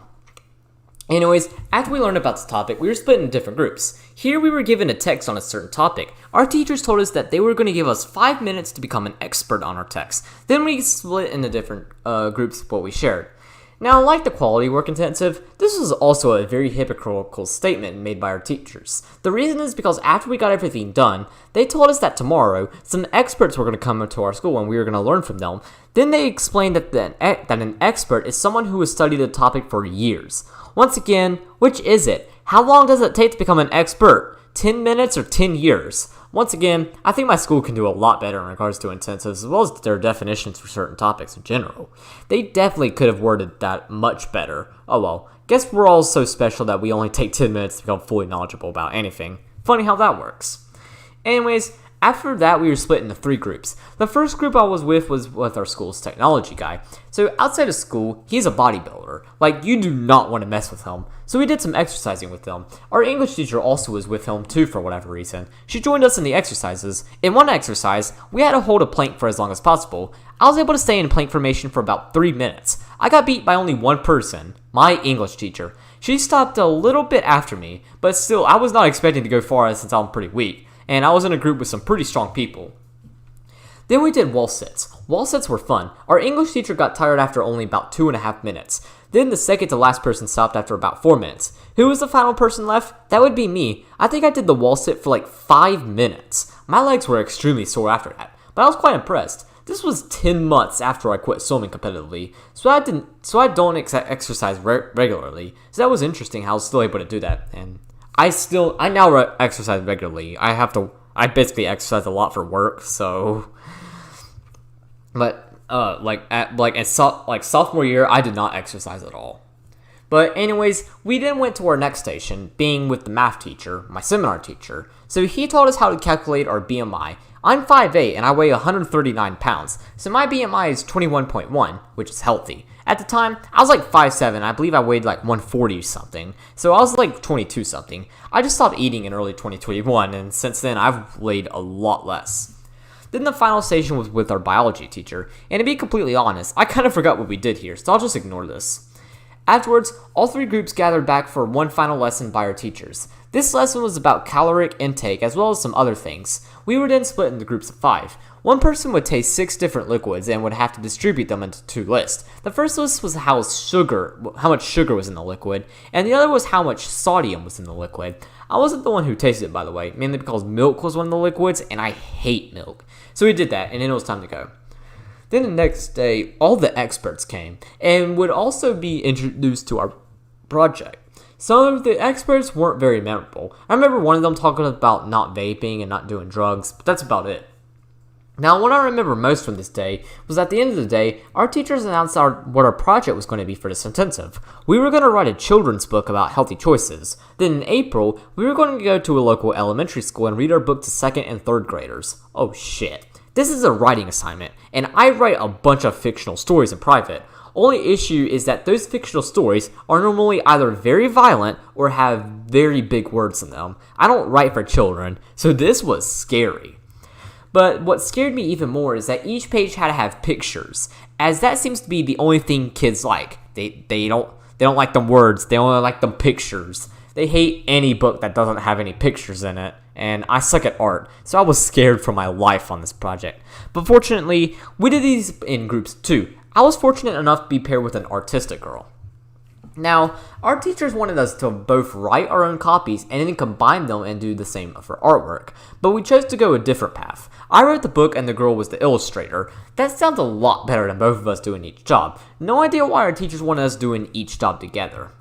Now, I'm not going to read my book, since that would take a lot of time, but I will kind of give a gist of it. So this book was about exercising. The title of the book was Let's Get Strong. Anyways, this book is about 3 bears. A papa bear, mama bear, and a baby bear. Baby bear feels down on herself for being weak, then is encouraged by her parents to get stronger. Over the next couple years, she gets so strong that she one day defends her parents against the bad guy. That's all I'm going to mention for the progression of this book for right now, as there were only 2 situations that really set us back on this project. So now let's talk about college. So let's start with Monday through Thursday course, American Government. So this is a very forgettable 8-week course. Since I am pretty involved in politics, I knew almost everything mentioned. Like I already knew that about every amendment in the Constitution, as well as the history behind each amendment, as well as just American history in general. So for the most part, I was just on my computer doing random stuff. And plus, our professor mostly just stood there getting lectures all day, so it was a pretty boring class. Also had a Monday and Wednesday course. This was Pre-Calc. So we took Quantitative Literacy really only to prepare for this course. Unlike Quantitative Literacy, this course would actually count as a math credit. Most people don't take this course until junior year, same with Quantitative Literacy, but me and a few others were taking it sophomore since we were ahead. Anyways, Pre-Calc was a weird class. That professor especially was really weird. One thing she stressed heavily was work. She didn't grade our answer, she graded our work. At this point, I could do a lot of algebra in my head, so this sucked. At first, I kinda ignored this rule, which unfortunately really set me back in the course, but as time progressed, I would do better.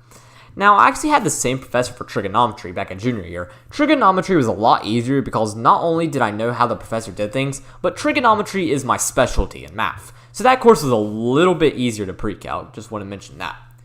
Now, on Tuesdays and Thursdays, I did not report to pre-calc. Instead, I had study hall. Study hall was pretty fun. It was not with the same people from study hall back in the fall, as this was because we didn't have environmental science, but the study hall was pretty fun. The teacher was never there, so we did a bunch of crazy stuff. We didn't have a War of 214 Part 2, unfortunately, but it was still pretty fun. Throughout pre-calc, we used this one website that had all of our assignments in it. This screwed up my grade a lot. It had a weird system regarding inequalities where instead of using less than or greater than signs, it used parentheses and brackets. Parentheses were used for greater than or less than, and brackets were used for greater than or equal to or less than or equal to signs. It's a weird system. I was at least able to get consistent with the system. However, the system was never consistent. It felt like at times the questions changed the system so that the brackets were used for greater than or less than. So this tanked my grade some. Combined with me just being too lazy to ask my professor made me struggle a lot. The final course I have to talk about is corrections. So this is another criminal justice course. Unfortunately, this was not taught by the same professor who taught Intro to Criminal Justice. Anyways, let's talk about the professor for a minute. So me and everyone else disagrees with this professor. Most students seem to really like her for her laid-back personality and her ease to talk. However, I hated this professor. Now, this was the first time she ever taught a college course, so I'll give her that, but she did a lot of things even first-year professors should not do. For one, she used a completely different book than the one outlined in the syllabus. The one in the syllabus was the one our school gave us. Our school gives us our college books, by the way. Even though we told her, she still made all of her quizzes based on her book, which had completely different statistics and information. As a result, I had to look up the answers on Google, and even then those statistics were wrong. I'd go on to make the highest grade in this course, but it wouldn't be a very high grade, as I'll discuss near the end of Storytime. Also want to mention surprise assignments and tests not outlined in her syllabus. She gave us a bunch of assignments that were not even mentioned in the syllabus, and I'm not talking about making 20 flashcards in a chapter. No, I'm talking about assignments that count a big portion of your grade. In fact, the whole grading scale was incorrect. I'll talk more about it in May, as there is one thing in particular that bit everyone in the ass. So that was what was up with my new college courses. So how about we go over English? So in English, we were now reading Cyrano de Bergerac by Edmond Rostand. It's a play that takes place in 1640s France. The play was also written in French, and nobody speaks French in our grade, so we of course read an English translation, which at times wasn't the most accurate. Like there were some really funny parts that oftentimes didn't make much sense. I'm gonna take a soda break.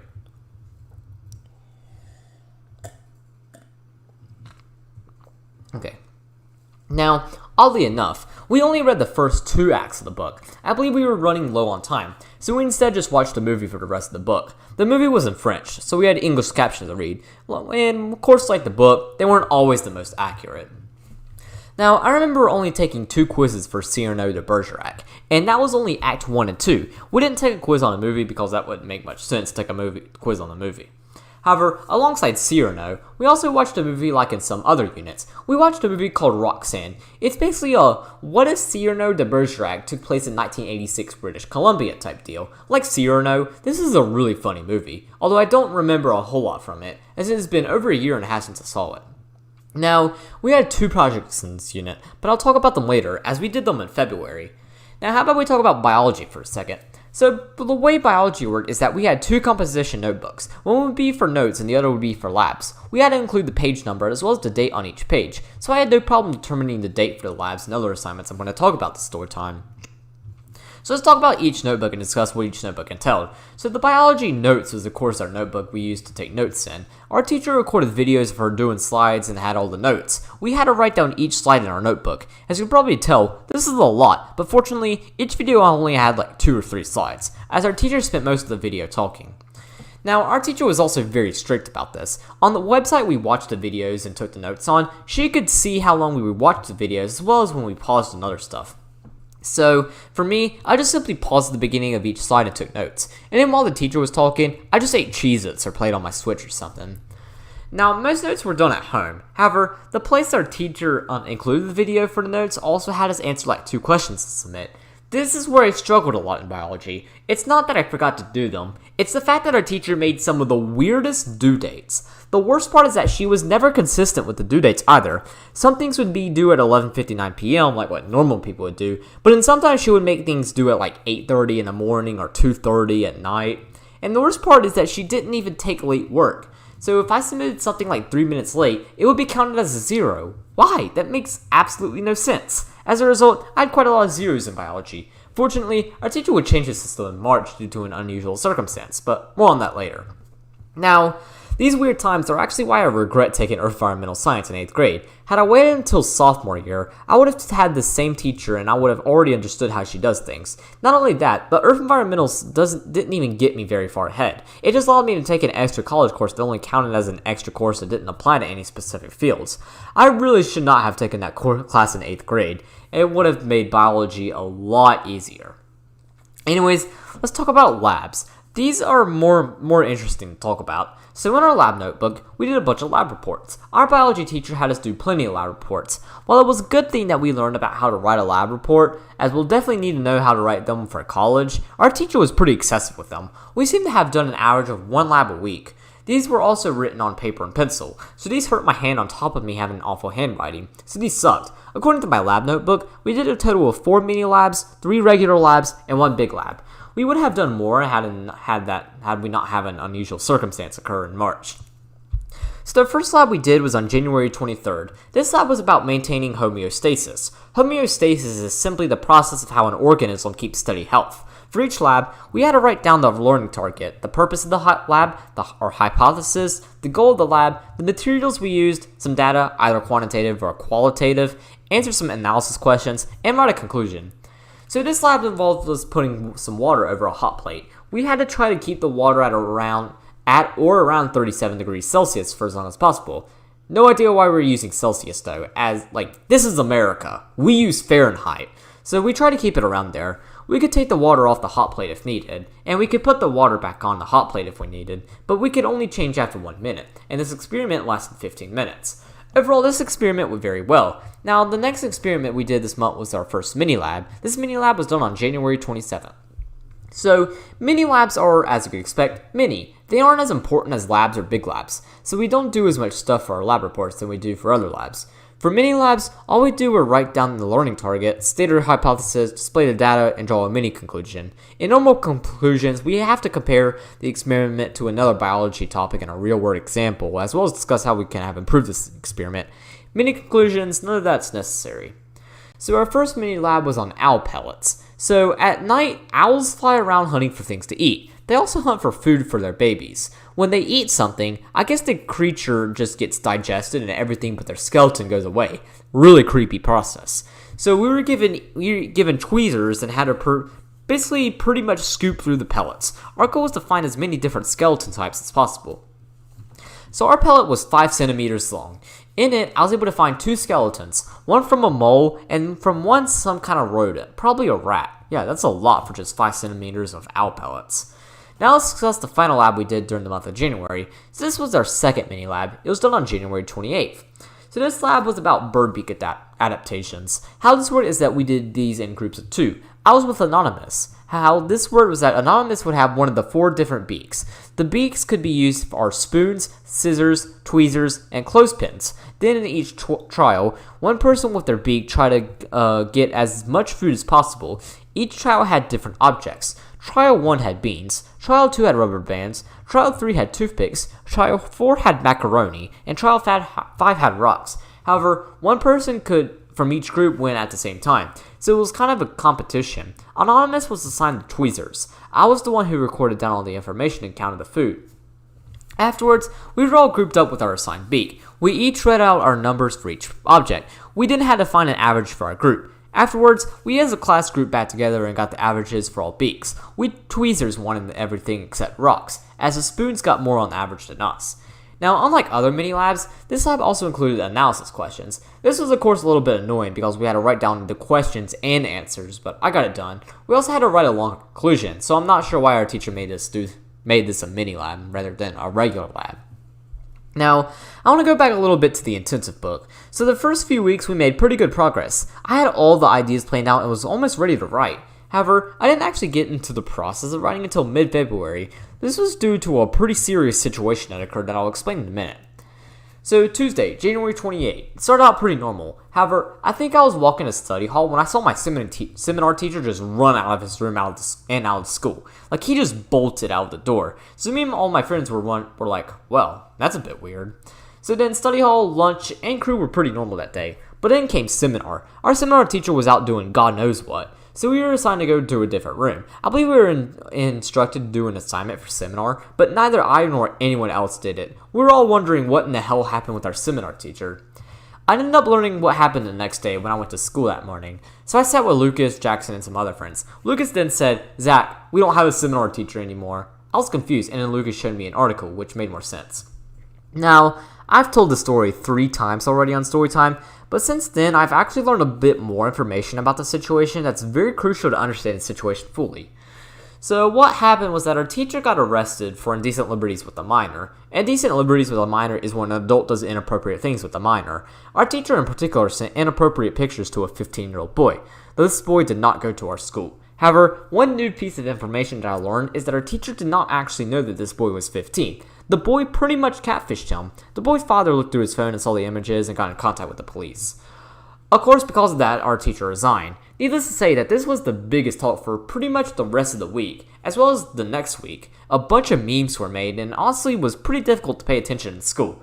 Our teachers were not allowed to talk about it, which they didn't really need to since everyone knew about it. Now, as time passed and investigations arose, prosecutors learned that our teacher didn't know that the boy was 15.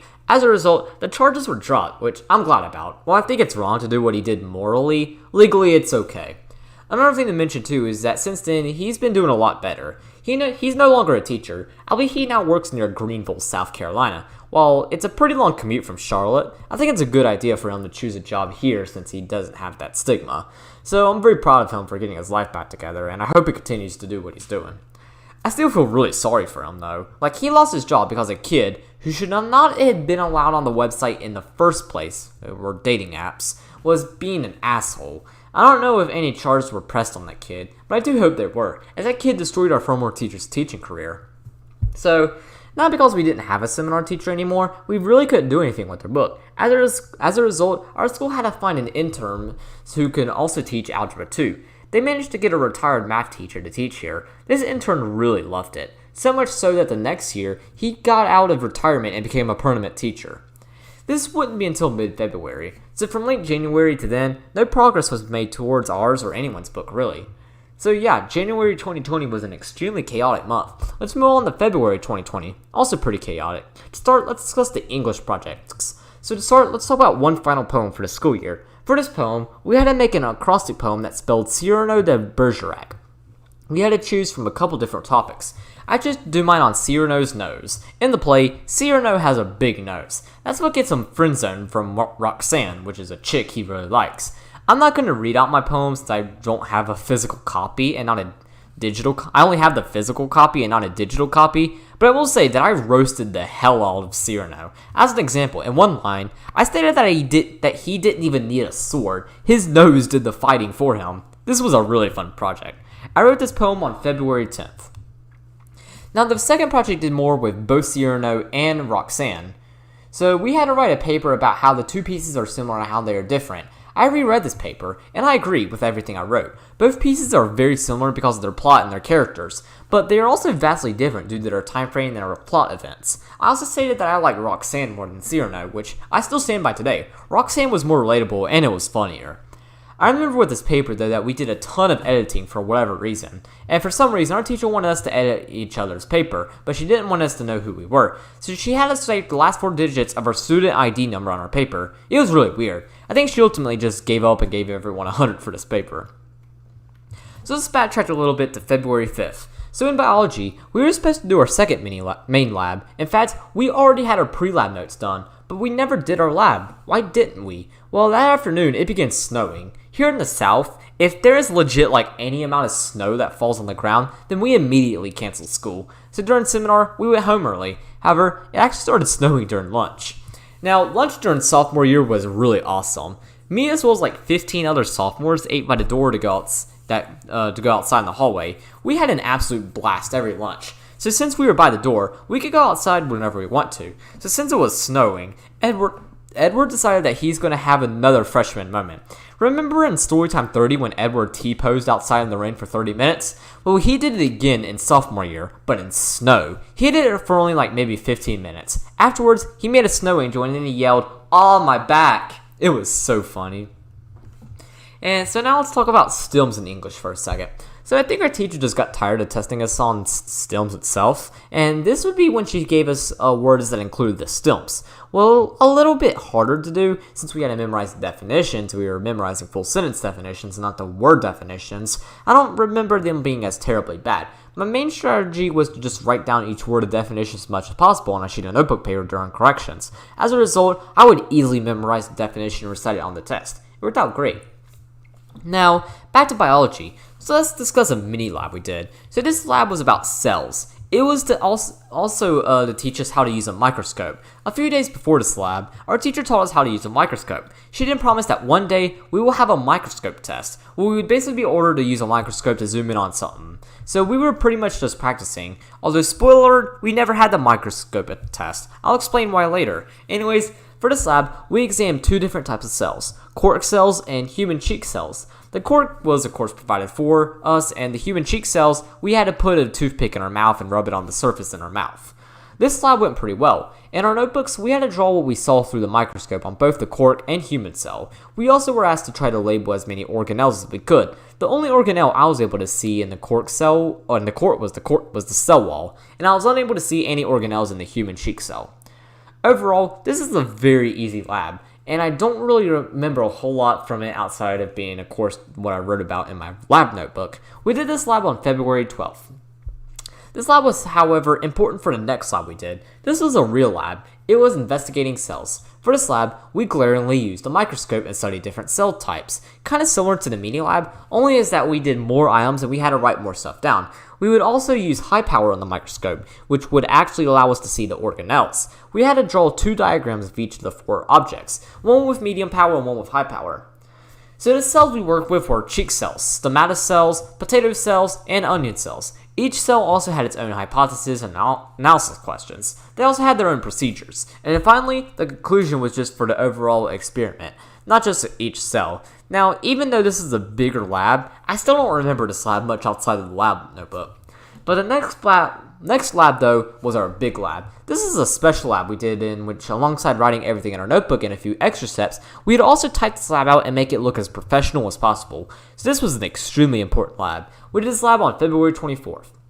So for this lab, we looked at diffusion and osmosis. Now I know y'all aren't here for a biology lesson, but I do need to explain a few biology terms before I explain the lab process. Anyways, cells can go through a process called osmosis, which is the process of water moving from a more concentrated solution in the cell to a less concentrated solution. Osmosis is a form of passive transport, which means that no energy is required to move. Now, interestingly, while diffusion might sound like the opposite, it's a completely different thing than osmosis. Diffusion is when molecules move from a less concentrated solution to a more concentrated solution. So it actually involves molecules and not water. Diffusion is not an example of passive transport, as it requires energy to move towards a more concentrated solution. Also want to mention the 3 different osmotic levels. The first is the isotonic state. This is pretty much the same state as something being in a state of homeostasis. It's the normal environment for the given object. The second one is hypertonic. This is when a substance has a higher osmotic level than normal. Hypertonic substances generally weigh a little bit more than their isotonic states. Finally, there's hypotonic state. Hypotonic states weigh a lot less than their isotonic states. Now, for this experiment, we used an egg. The egg represented the cell. The yolk in the egg represented the nucleus of the cell. About 24 hours before the lab, our teacher put the eggs in vinegar for 24 and kept it in vinegar for 24 hours. This is so that the shell of the egg can be peeled off, but the membrane can stay on. Now, the way this worked is that we first washed the egg and removed the shell. This is a tricky process, because if we destroyed the shell too much, our egg could be completely destroyed. So we were breaking the shell, but we wanted to keep the membrane on the egg, as this is what will hold everything inside the egg. Anyways, after that we weighed a plastic cup. After that we weighed a plastic cup. Afterwards, we put the egg in the cup and weighed it. Now, what we were trying to do here is determine the weight of the egg. So to find the weight of the egg, we had to subtract the weight of the egg from the weight of the egg in the cup, as the cup added a little bit of weight that could make the results of the lab inaccurate. Then we put water in the cup. After that, we waited 30 minutes while the egg did its thing in the water. During this time, our teacher basically outlined how this big lab will work. She explained that this lab would be a major grade, and she also explained that whenever we took college biology, we would be writing lab reports like these all the time. Then the 30 minutes were up. Time to check out the egg, and holy shit, I could see the yolk. I picked up the egg and it felt like rubber. It was very squishy. There were also a lot of bubbles on the egg too. So then we weighed the egg again, and now the egg weighed about 1 gram more than the initial mass. So as you can pretty much say that our egg went through osmosis.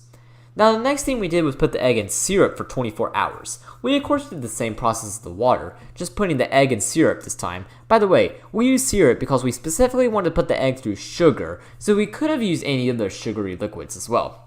Now the next day, February 25th, we went back and checked our eggs and looked like the water, the results were also surprising. The egg looked really old. It also smelled really bad. I then got to touch it, and it felt like all the liquid inside the egg was trying to fall out, but the membrane was keeping them from falling out. The egg felt like paper and was extremely fragile. We then measured the egg one last time. The egg weighed over 20 grams less than it originally was. Yeah, that's a big deep in weight. So as you could pretty much say that our egg went through diffusion. Now I also remembered that analysis questions as being pretty funny. I believe that Friday after the experiment, our teacher gathered us around and pretty much told us all the answers, so that was free at least. And then came the conclusion. Our conclusion was of course longer since this is a pretty big project and not a regular or mini project. Part of the conclusion involves us connecting the lab to another biology topic, as well as a real-life connection. For the biology topic, I compared this to the stages of mitosis, and then for the real-world example, I compared it to sine and cosine curves. So yeah, we had that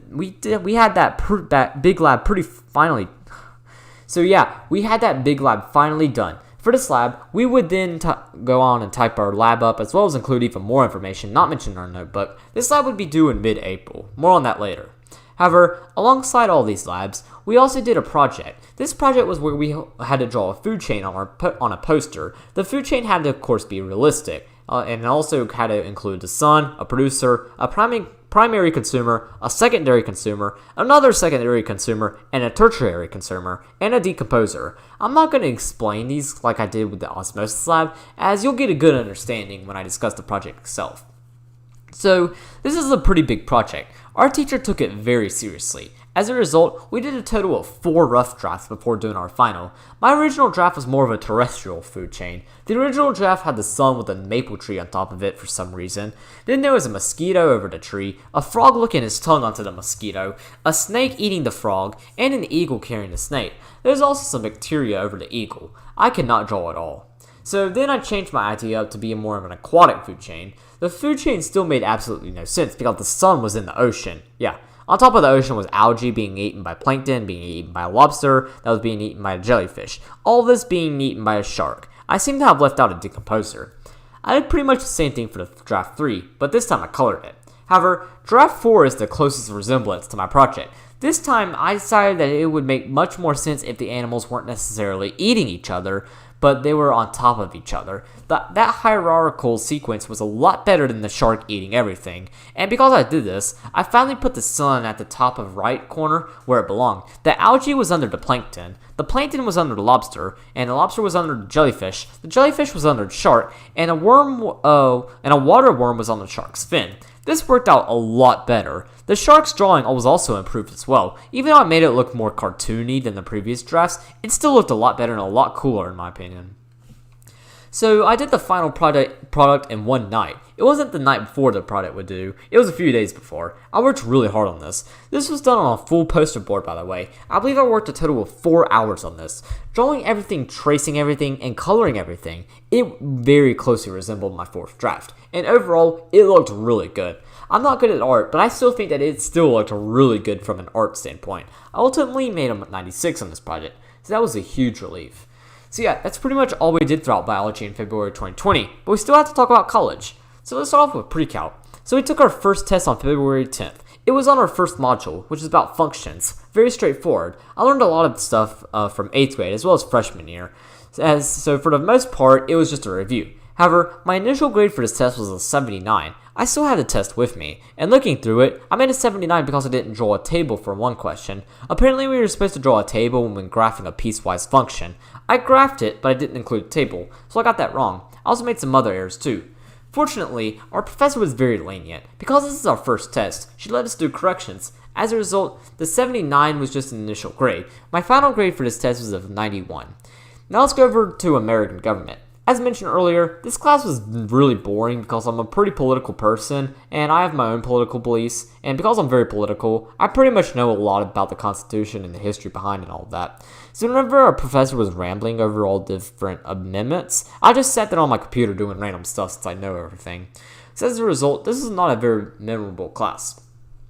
But from what I do remember, I remember taking 3 tests. None of them were memorable. But there was a project for this course. This project was at least memorable. So this was kind of like our semester project, even though not really a semester project since it was an 8-week course, our class project. Anyways, for this project, we could do one of 3 things. We could do a presentation on a president of our choice. Only president we could not do was Donald Trump, since he was the president at the time.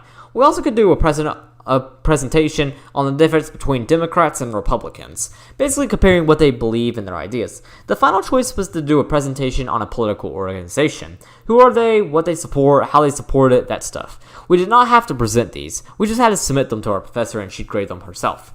I chose to do a presentation on comparing Democrats to Republicans. Each slide would be dedicated to a certain topic, like gun control for example. I would have the left side for Democrats and the right side for Republicans. Then under them, I would include a picture. For Democrats, I included an X over a picture of an AR-15. For Republicans, I included a gif of that scene from A Christmas Story where Ralphie was imagining himself shooting bad guys. They both got the point across, and overall, this was a really simple project. I made 100 on this, as my professor really liked the pictures and gifs I used. She even stated that the Christmas Story gift cracked her up. Also wanted to talk about corrections. Yes, that one class where the professor used a completely different book than all of us. So this month, our professor announced that we were going to write a paper. This paper counted like 15% of our grade, and it was outlined in our syllabus, so this wasn't an unexpected assignment. Anyways, we simply had to choose an issue in the correctional system to write about. I wrote about violence inside the correctional system. This paper would not be due until late April, so I won't discuss it until then. Thankfully, this is not like our semester project for film. If you remember in Storytime 30, oh god, our professor made us do a lot more than we really needed to for that project. Even though I hated my professor for corrections, at least I'm still thankful she wasn't like my film professor. So before I move on to March, I want to talk about an event that happened at our school that while every student will probably train for, most will never actually use. That would be a tornado. Yeah, on Tuesday, February 25th, there was a tornado. During this whole tornado, our school didn't do anything. We basically went on with classes as normal. I never actually saw the tornado as the tornado never reached the city our school is in. However, it did reach my sister's school. She was of course having to tuck and cover and all that. The tornado reached her school, and there was some pretty considerable damage in the city her school's in. For us, it just rained and thundered very heavily. The school seemed to be at its peak during study hall that day. Well, the storm did. Which it was of course from 9:45 to 11. We were all in the room. Our teacher was out somewhere else, so we were all being stupid. We then looked out the window, and it was raining really hard. Like, it was raining so hard that it looked like a flood was about to form. I was the one who looked out the window, so we called this Zach's pool for the duration of the study hall. We never tucked and covered or did any of that. Ultimately, we did have to leave school at like 12, so that was that.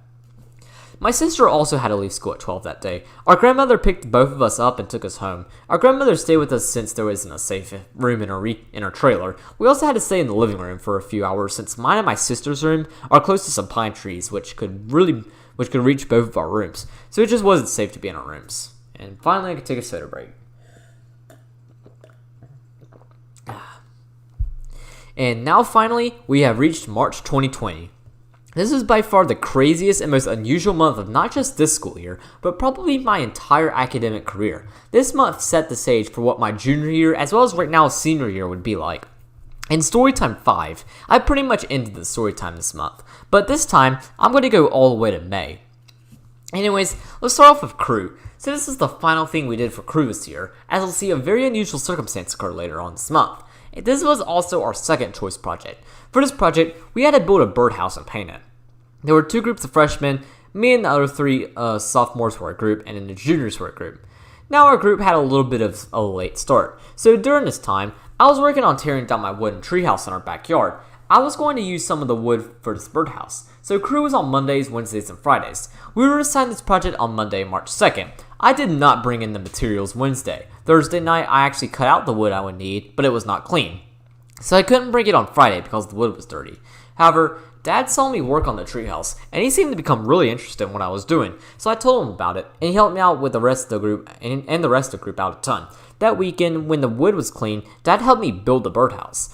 Originally, I was just going to bring the wood and we'd build it then, but Dad worked with me and built the thing. So that Monday, not only did I have our materials, but I also had the birdhouse built. That means that we went from being very far behind all the way to being very far ahead. So that Monday before crew, I decided to play a prank on our crew leader. So our leader has a habit of not arriving to class until later on. So when I got to class, my group was already seated, so I joined them. I showed off the birdhouse and then told them I was going to prank them. They were all for it, so I hid the birdhouse under my desk and our crew leader came in. She didn't ask where our materials were, and like Wednesday and Friday, we said that we didn't have them. But this time, she got really furious since this was the 3rd time we didn't have them. She yelled extremely loudly. Like, when I had her for English back in freshman year, we argued a lot and got into a ton of fights. She wasn't even as loud in those fights as she was here. While she was scolding us, I quickly held up the birdhouse. Then as you could see the anger from her just leave. Like, shit just went from 100 to 0 really quickly. She was so relieved. She, as well as the rest of us, started laughing. She then high-fived all of us and talked about how she loved the birdhouse. Afterwards, my group got to painting. I didn't really paint myself. I mostly just stepped to the side and made sure everything was going alright.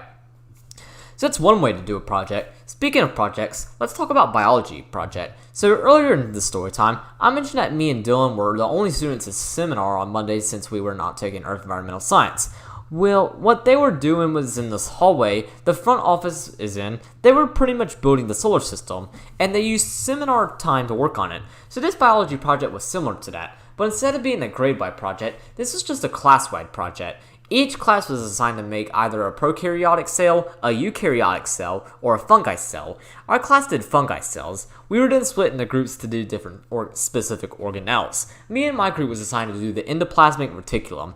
I believe we learned about this project on Wednesday, March 4th. Now, this was supposed to be a long-term project that would require us to take multiple Mondays of our seminar to do. However, not one seminar did we ever go and work on it. In fact, this project actually was never finished. I'll discuss it later on.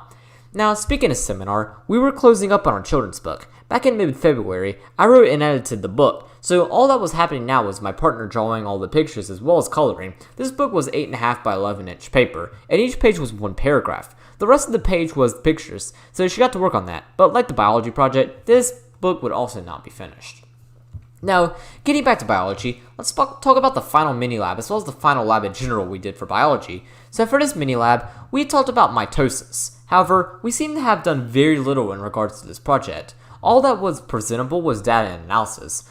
No hypothesis or conclusion, so I'm not sure what happened there. But anyways, all I remember from this lab was that our teacher was announcing that we were going to have a microscope quiz next week. I believe she specifically said that Friday, March 20th. Like the project in biology as well as the book for intensive, we never took this quiz.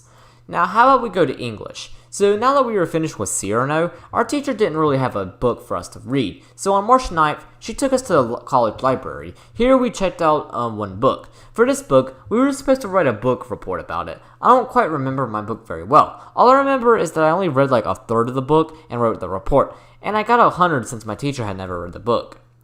So now let's discuss college.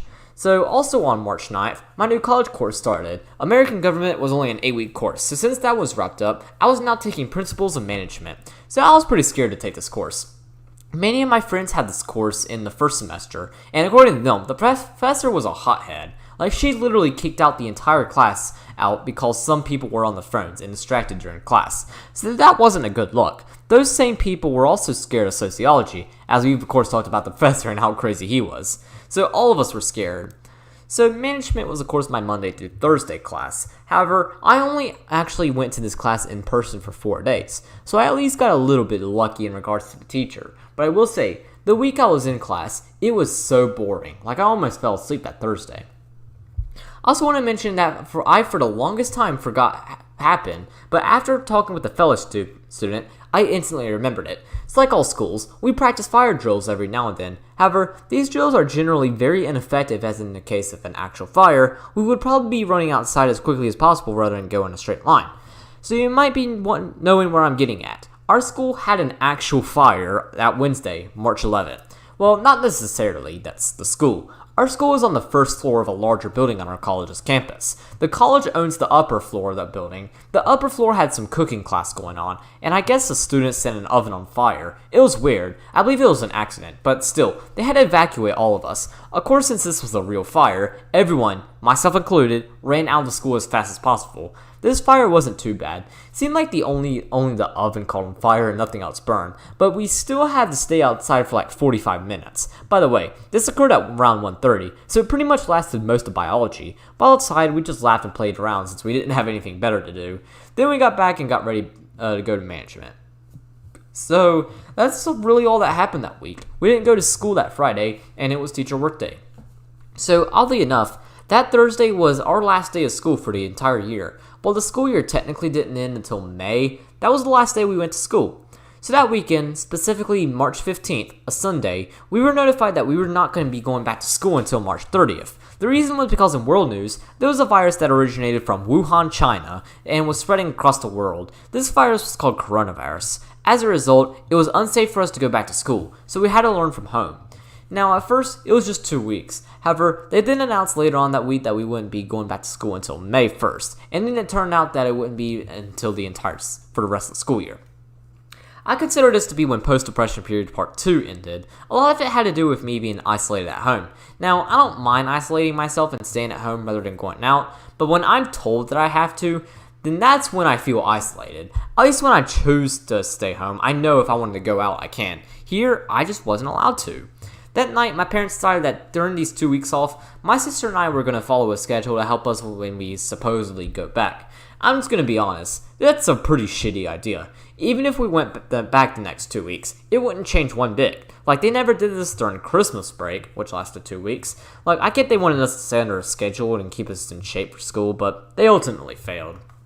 The schedules they made in general were written very poorly. Like, I needed a lot of time on the computer to do schoolwork. My sister, who didn't need as much time, was given an hour 30 minutes. I was only given 30 minutes. They claimed that I had my Chromebook, but here's the thing. That thing can't do shit. Like, most videos my teachers want me to view are blocked, so I had to use the family computer. Ultimately, they realized how bogus this part of the schedule was, and so they changed it up. Now, the way the schedule worked was that at 8 o'clock, I would wake up and eat breakfast. Then at 9 o'clock, I would do a 1-hour weight session. From 9:30 to 11:30, I was ordered to read, which was probably the worst part, as not only do I hate reading, but I wasn't really required to read for school other than report for English. I think my parents said that they wanted me to read to keep my grades up, which, as we're going to see later, the opposite happened. Most of my grades slipped during quarantine, especially English. After that came lunch and just lounge time in general. This lasted until 1 o'clock. 1 o'clock, my sister and I went over to my grandmother's trailer. This is the grandmother whose car we drove to school. We hung out at her house for an hour and then we'd go back at 2 o'clock. The grandmother who lives in Asheville would occasionally come over, and in that August when I got my license, me and my sister would start going over to her place. My grandfather died almost 5 years ago, and she's been very lonely since then, so hanging out with her when she comes over as well as when me and my sister drive up there means a lot to her. That's how the first week worked. Dad was in the kitchen for work, and Mom was in her room. So let's talk about my life outside the schedule during quarantine. So I streamed a lot during this time. I didn't have much to do, so I'd whip up YouTube and stream Pokemon Showdown. I haven't streamed in a while, as my mic doesn't seem to work with Discord for some reason, but once I get that fixed, I'll be sure to come back to streaming. We also started doing church online. We simply tune into a live stream of our preacher giving out his sermon. My Sunday school and youth group did a Zoom every Sunday morning and Wednesday night, but I didn't attend, and I don't think anyone else really attended either, so church was a lot easier for about 10 months. We wouldn't go back to church until next January. Anyways, on Friday, March 20th, it was announced that school wouldn't be back until May 1st. As a result, my parents decided to be much more lenient in regards to the whole schedule thing. They relaxed it a lot. They pretty much decided to give me and my sister some freedom. Therefore, what would happen would be that I often forgot to wake up at 9 o'clock. I would eat and pretty much lay around until 10. No longer had to lift weights, thank God, as I hated doing it. Then for some reason, I guess my sister just stopped using the computer. So from 10 to 12, I was on the computer doing schoolwork. And then it was normal from there. Also, Dad was now working in the living room and Mom was working in the kitchen. Oh God, she's gonna kill me for that one. So now let's talk about online school. So how did it go? Well, it kinda helped me, but at the same time it didn't. So due to the whole situation, seminar was canceled and we didn't have to finish our children's book. We also got that biology project canceled too. We still had to do the book report for English, but we didn't have to turn in our books until May, which I'll explain later on. Well, not really. I won't explain it, by the way. I just realized I forgot to write about that, so. Now, I want to talk about biology for a second. So, I made an 83 in biology in the third quarter. Of course, as stated before, it was because our teacher made assignments due at the most random times and didn't accept late work. However, due to us not being in school, she made all assignments due at 11:59 on Fridays. As a result, I was able to get my stuff turned in biology and it was actually pretty easy now. And also my cat screaming. So, for the last time... Yeah, go inside. Alright, my cat's inside. I'm going to put him in my room. Come on. Okay, my cat's gonna run around the house at like 2 in the morning, so. Also, let me make sure my parents turn this shut. I don't want me distracting them. Okay, yeah, their door's shut. I don't want my cat just jumping on my parents. Okay. English, however, was not the case. Doing English online sucked so much because I couldn't hear feedback from my teacher and she wasn't there to explain things to me. As a result, I absolutely screwed up English this quarter. Now, Pre-Calc was a little bit interesting. At first, I was struggling because I was taking math online. Math is one of those subjects that you cannot take online. To understand it, you have to take it in person and have someone to explain it to you. And combined with us also having to submit our work alongside made this class so much more difficult. However, later on in the quarantine, my grade rose because of one assignment I'll talk about later on. Then there is also corrections. So like English, my grade also dropped pretty drastically in this class. Even though we were using a different book, our professor at least told us some of the information from her book to help us on the quizzes.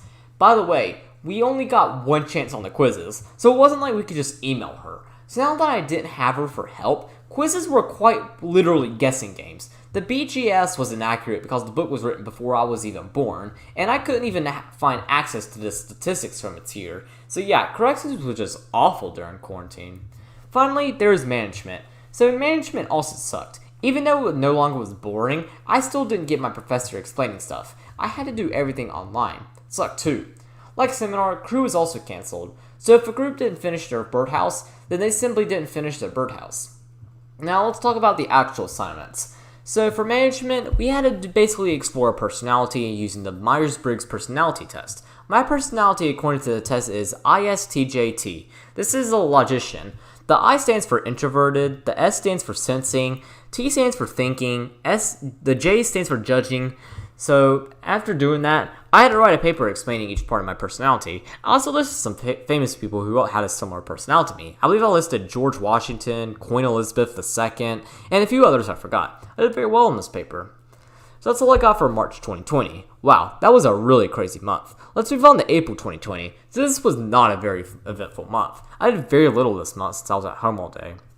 However, there were some very memorable moments. How about we talk about biology for a second? So since our teacher could not check our notebooks, we didn't have to write anything down. So it was just us watching her videos and doing the assignments. However, we were discussing molecular biology during this time. We specifically were talking about polymers and monomers like that, like proteins, carbs, lipids, and other stuff. She also was talking about how these applied to our health. But being the savage I was, every time she talked about the stuff, I was just eating Cheez-Its. Ah yes, be healthy. Let me get my Cheez-Its. I just thought it was funny. But the Cheez-Its actually did help me pay better attention, so that was a plus.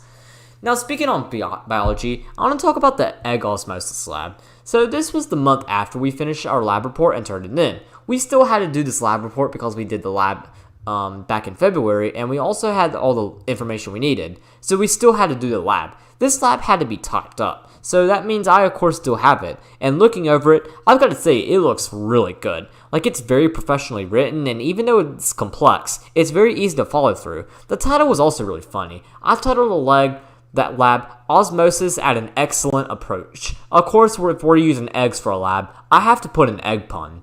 I also changed my conclusion a little bit compared to my written version of the lab in my notebook. For another concept in biology comparison, I compared this to stem cells, which I think makes an even better comparison than the mitosis. But overall, this is a great lab and I think I did very well. However, my teacher disagreed with me. I made an 85 on this lab. I don't know why, it looks really neat and easy to follow through. I guess we'll never know. Now let's go back to management for a minute. So we wrote another paper. This time, we had to interview someone who was a manager. We were not allowed to interview our parents or our boss if we worked. This was a huge bummer, as before teaching, Mom owned a business for 13 years, so I couldn't interview her. So I got in contact with Dylan, who took this course back in the fall. Dylan referred me to a shift supervisor for the North Carolina Highway Patrol. He's from Greensboro. Now, oddly enough, the directions actually stated this meeting had to be in person. So this was going to be challenging since I live in Charlotte, which is pretty far away from Greensboro. Combined with us being in the midst of a pandemic, this was also going to be really challenging. So I emailed my professor asking her about this since it didn't seem reasonable to go out during this time, and she stated it was okay if we did it virtually. So I just set up a Zoom conference with him. Anyways, it went really well. I learned a lot about how he works as a manager. Even though he worked in a government job rather than a private business, but it still worked out well. I discussed in the paper a lot of what we talked about, and it was successful. I made 100. Now let's go to corrections. So this was when we wrote a research paper. I of course wrote about violence inside prisons. Now the way this works is that we had to write both a research paper and we had to make a presentation of the topic. We were supposed to present these, but because of coronavirus, we couldn't and instead just submitted them. I think I made a 95 on this. The actual process of doing this project was pretty forgettable. Now that's really all I have to talk about from April. Due to quarantine, April 2020 was a really uneventful month. I'm not too surprised though. April is generally the least eventful month each school year. Of course there are exceptions like April 2018 and April 2019, but generally April isn't that big of a month. So let's move on to May 2020, as this was a much more eventful month. To start, let's talk about meeting my new best friend. So this time period sounds like a weird time to meet your best friend, but I think you understand. And I've actually, my best friend also actually disturbed his story time earlier. So I had not had a pet since December 2018. Before that, we had a German Shepherd. However, he had to be put down since he was bleeding inside and it was just miserable for him to live. But because we didn't have any dogs on our property, this paved the way for a dog's mortal enemy to call our property home. That of course being cats. We had an adult female cat walk around our property. This was when my mom decided that she was going to feed this cat. So she did. The cat felt extremely safe on our property because of this, although she didn't feel safe around us. So she decided to bring her two kittens over. The two kittens consisted of a white female kitten and a gray male kitten. Pay attention to the male kitten, as he's going to be very important later on. So this occurred pretty much right when quarantine began, and then it would last all the way until the rest of March and through most of April. However, in late April, a tragedy struck. Mom noticed an odd smell, so she tried to find where it was. The smell ultimately led to her finding the female kitten dead. There was some blood dripping from her. We don't know what happened, but we believe that another cat might have killed her. The mother and the male kitten were in hiding, so we didn't know where they were. Fast forward about a week later, on May 1st, so Mom and Dad were outside on the front porch talking. That's when they noticed that the mother cat, She was walking around and kind of made that face that was like, follow me. So they followed her. She led them to the male kitten. Dad then picked up the kitten and Mom got a towel to fold around the kitten. We then took the kitten in. We got in contact with my grandmother, who is a cat person and once owned a cat. She helped us get the kitten settled. She placed the kitten in a large black solid laundry basket, and that's where the kitten slept that night. Then the next night, we decided to let the kitten sleep on our back screen and porch. We also decided to call this kitten Floppy because he always flopped around when he walked. So this would be when I realized that I was a cat person. I always grew up with dogs. While I loved all the dogs we had, I honestly never had a good relationship with them since I'm not a dog person. But because I'm a cat person, I gave Floppy special attention. And since then, Floppy has been my best friend, and he still is and will be for a long time. Floppy also considers me to be his master, as I spend more time with him than the rest of the family. Floppy is also almost a year and a half year old. He's really happy and is safe. We often let him run into our yard around, and he knows to come back to the screen and porch to eat and for attention. And he also knows when to disturb me in Storytime, as we've seen a couple times throughout the Storytime. Whenever I finish college and I move into my new home, Floppy will also be moving out with me. My parents love Floppy, but they kind of want a dog after I move out. And I also really want to move out with Floppy anyways. So it's a given that he'll be moving out with me. And Floppy's doing something stupid in the kitchen. I'll after the story time, I'll look at Floppy. He's doing something stupid, I could tell. So back to school, let's talk about college. As college ended around the middle of the month. So to start, let's talk about management. So this course did have a final exam. While it was outlined in the syllabus, there was never a date for it. However, the final was made online and so I was able to take it. I didn't do so well on this final. I think I made a 65. This dropped my grade. I ended up making an 87 in this course. To be honest, that's pretty good since mine as well as everyone else's grade fell during this time. Now, going to corrections. So, remember when I mentioned that corrections had a surprise assignment? Well, this assignment was a final exam for this course. Yeah, the syllabus had no final outline. Not in the weekly schedule, not in the grade percentage chart, not anywhere in the syllabus. So as expected, I was really mad over this. I get this was her first time teaching, but even she should know that to mention the final exam in the syllabus and tell us at the beginning of the semester. That's just common sense. And to make it worse, the final exam was of course based on her book, not ours. So as a result, I ended up making a 47 on this test. And that was the highest grade in the whole class. Yeah, I hated this professor so much.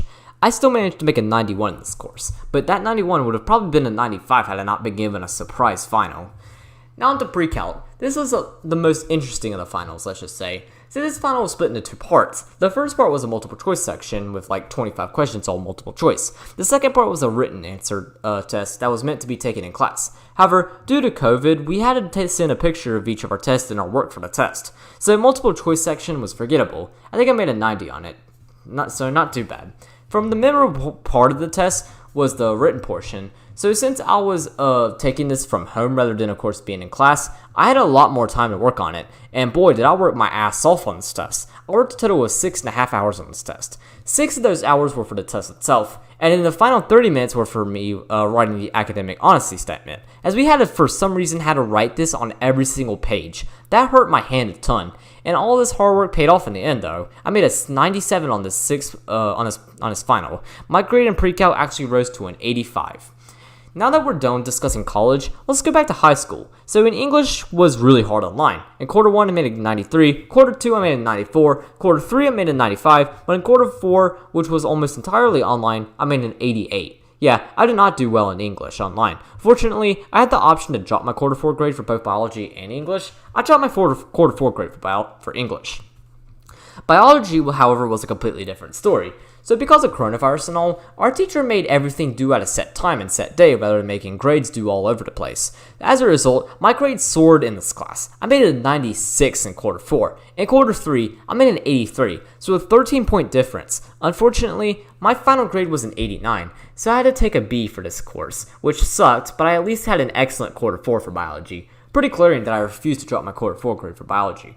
Also, I want to wrap up one last assignment for biology. So we were studying genetics. Genetics is of course the study of different traits and how an organism gives them to an offspring. Anyways, for this assignment, we had to do this with some monster. However, was that we were given some problems regarding amino acid combinations.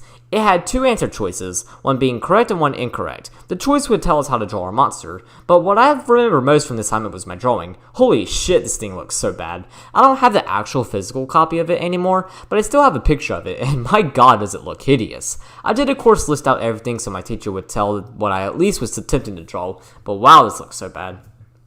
Now how about we discuss the situation regarding the end of year test. So sophomore year is called the EOC year, as you generally take 3 EOCs this year. EOC stand for end of course test. They are massive tests that count 20% of your grade and are very long and difficult. However, this year the people who administered the test couldn't test us since we were doing online school. As a result, all exam for everyone was waived. So that was a pretty huge relief, as EOCs are a very stressful test. So that basically wraps up everything for high school, which of course means that the school year is over with.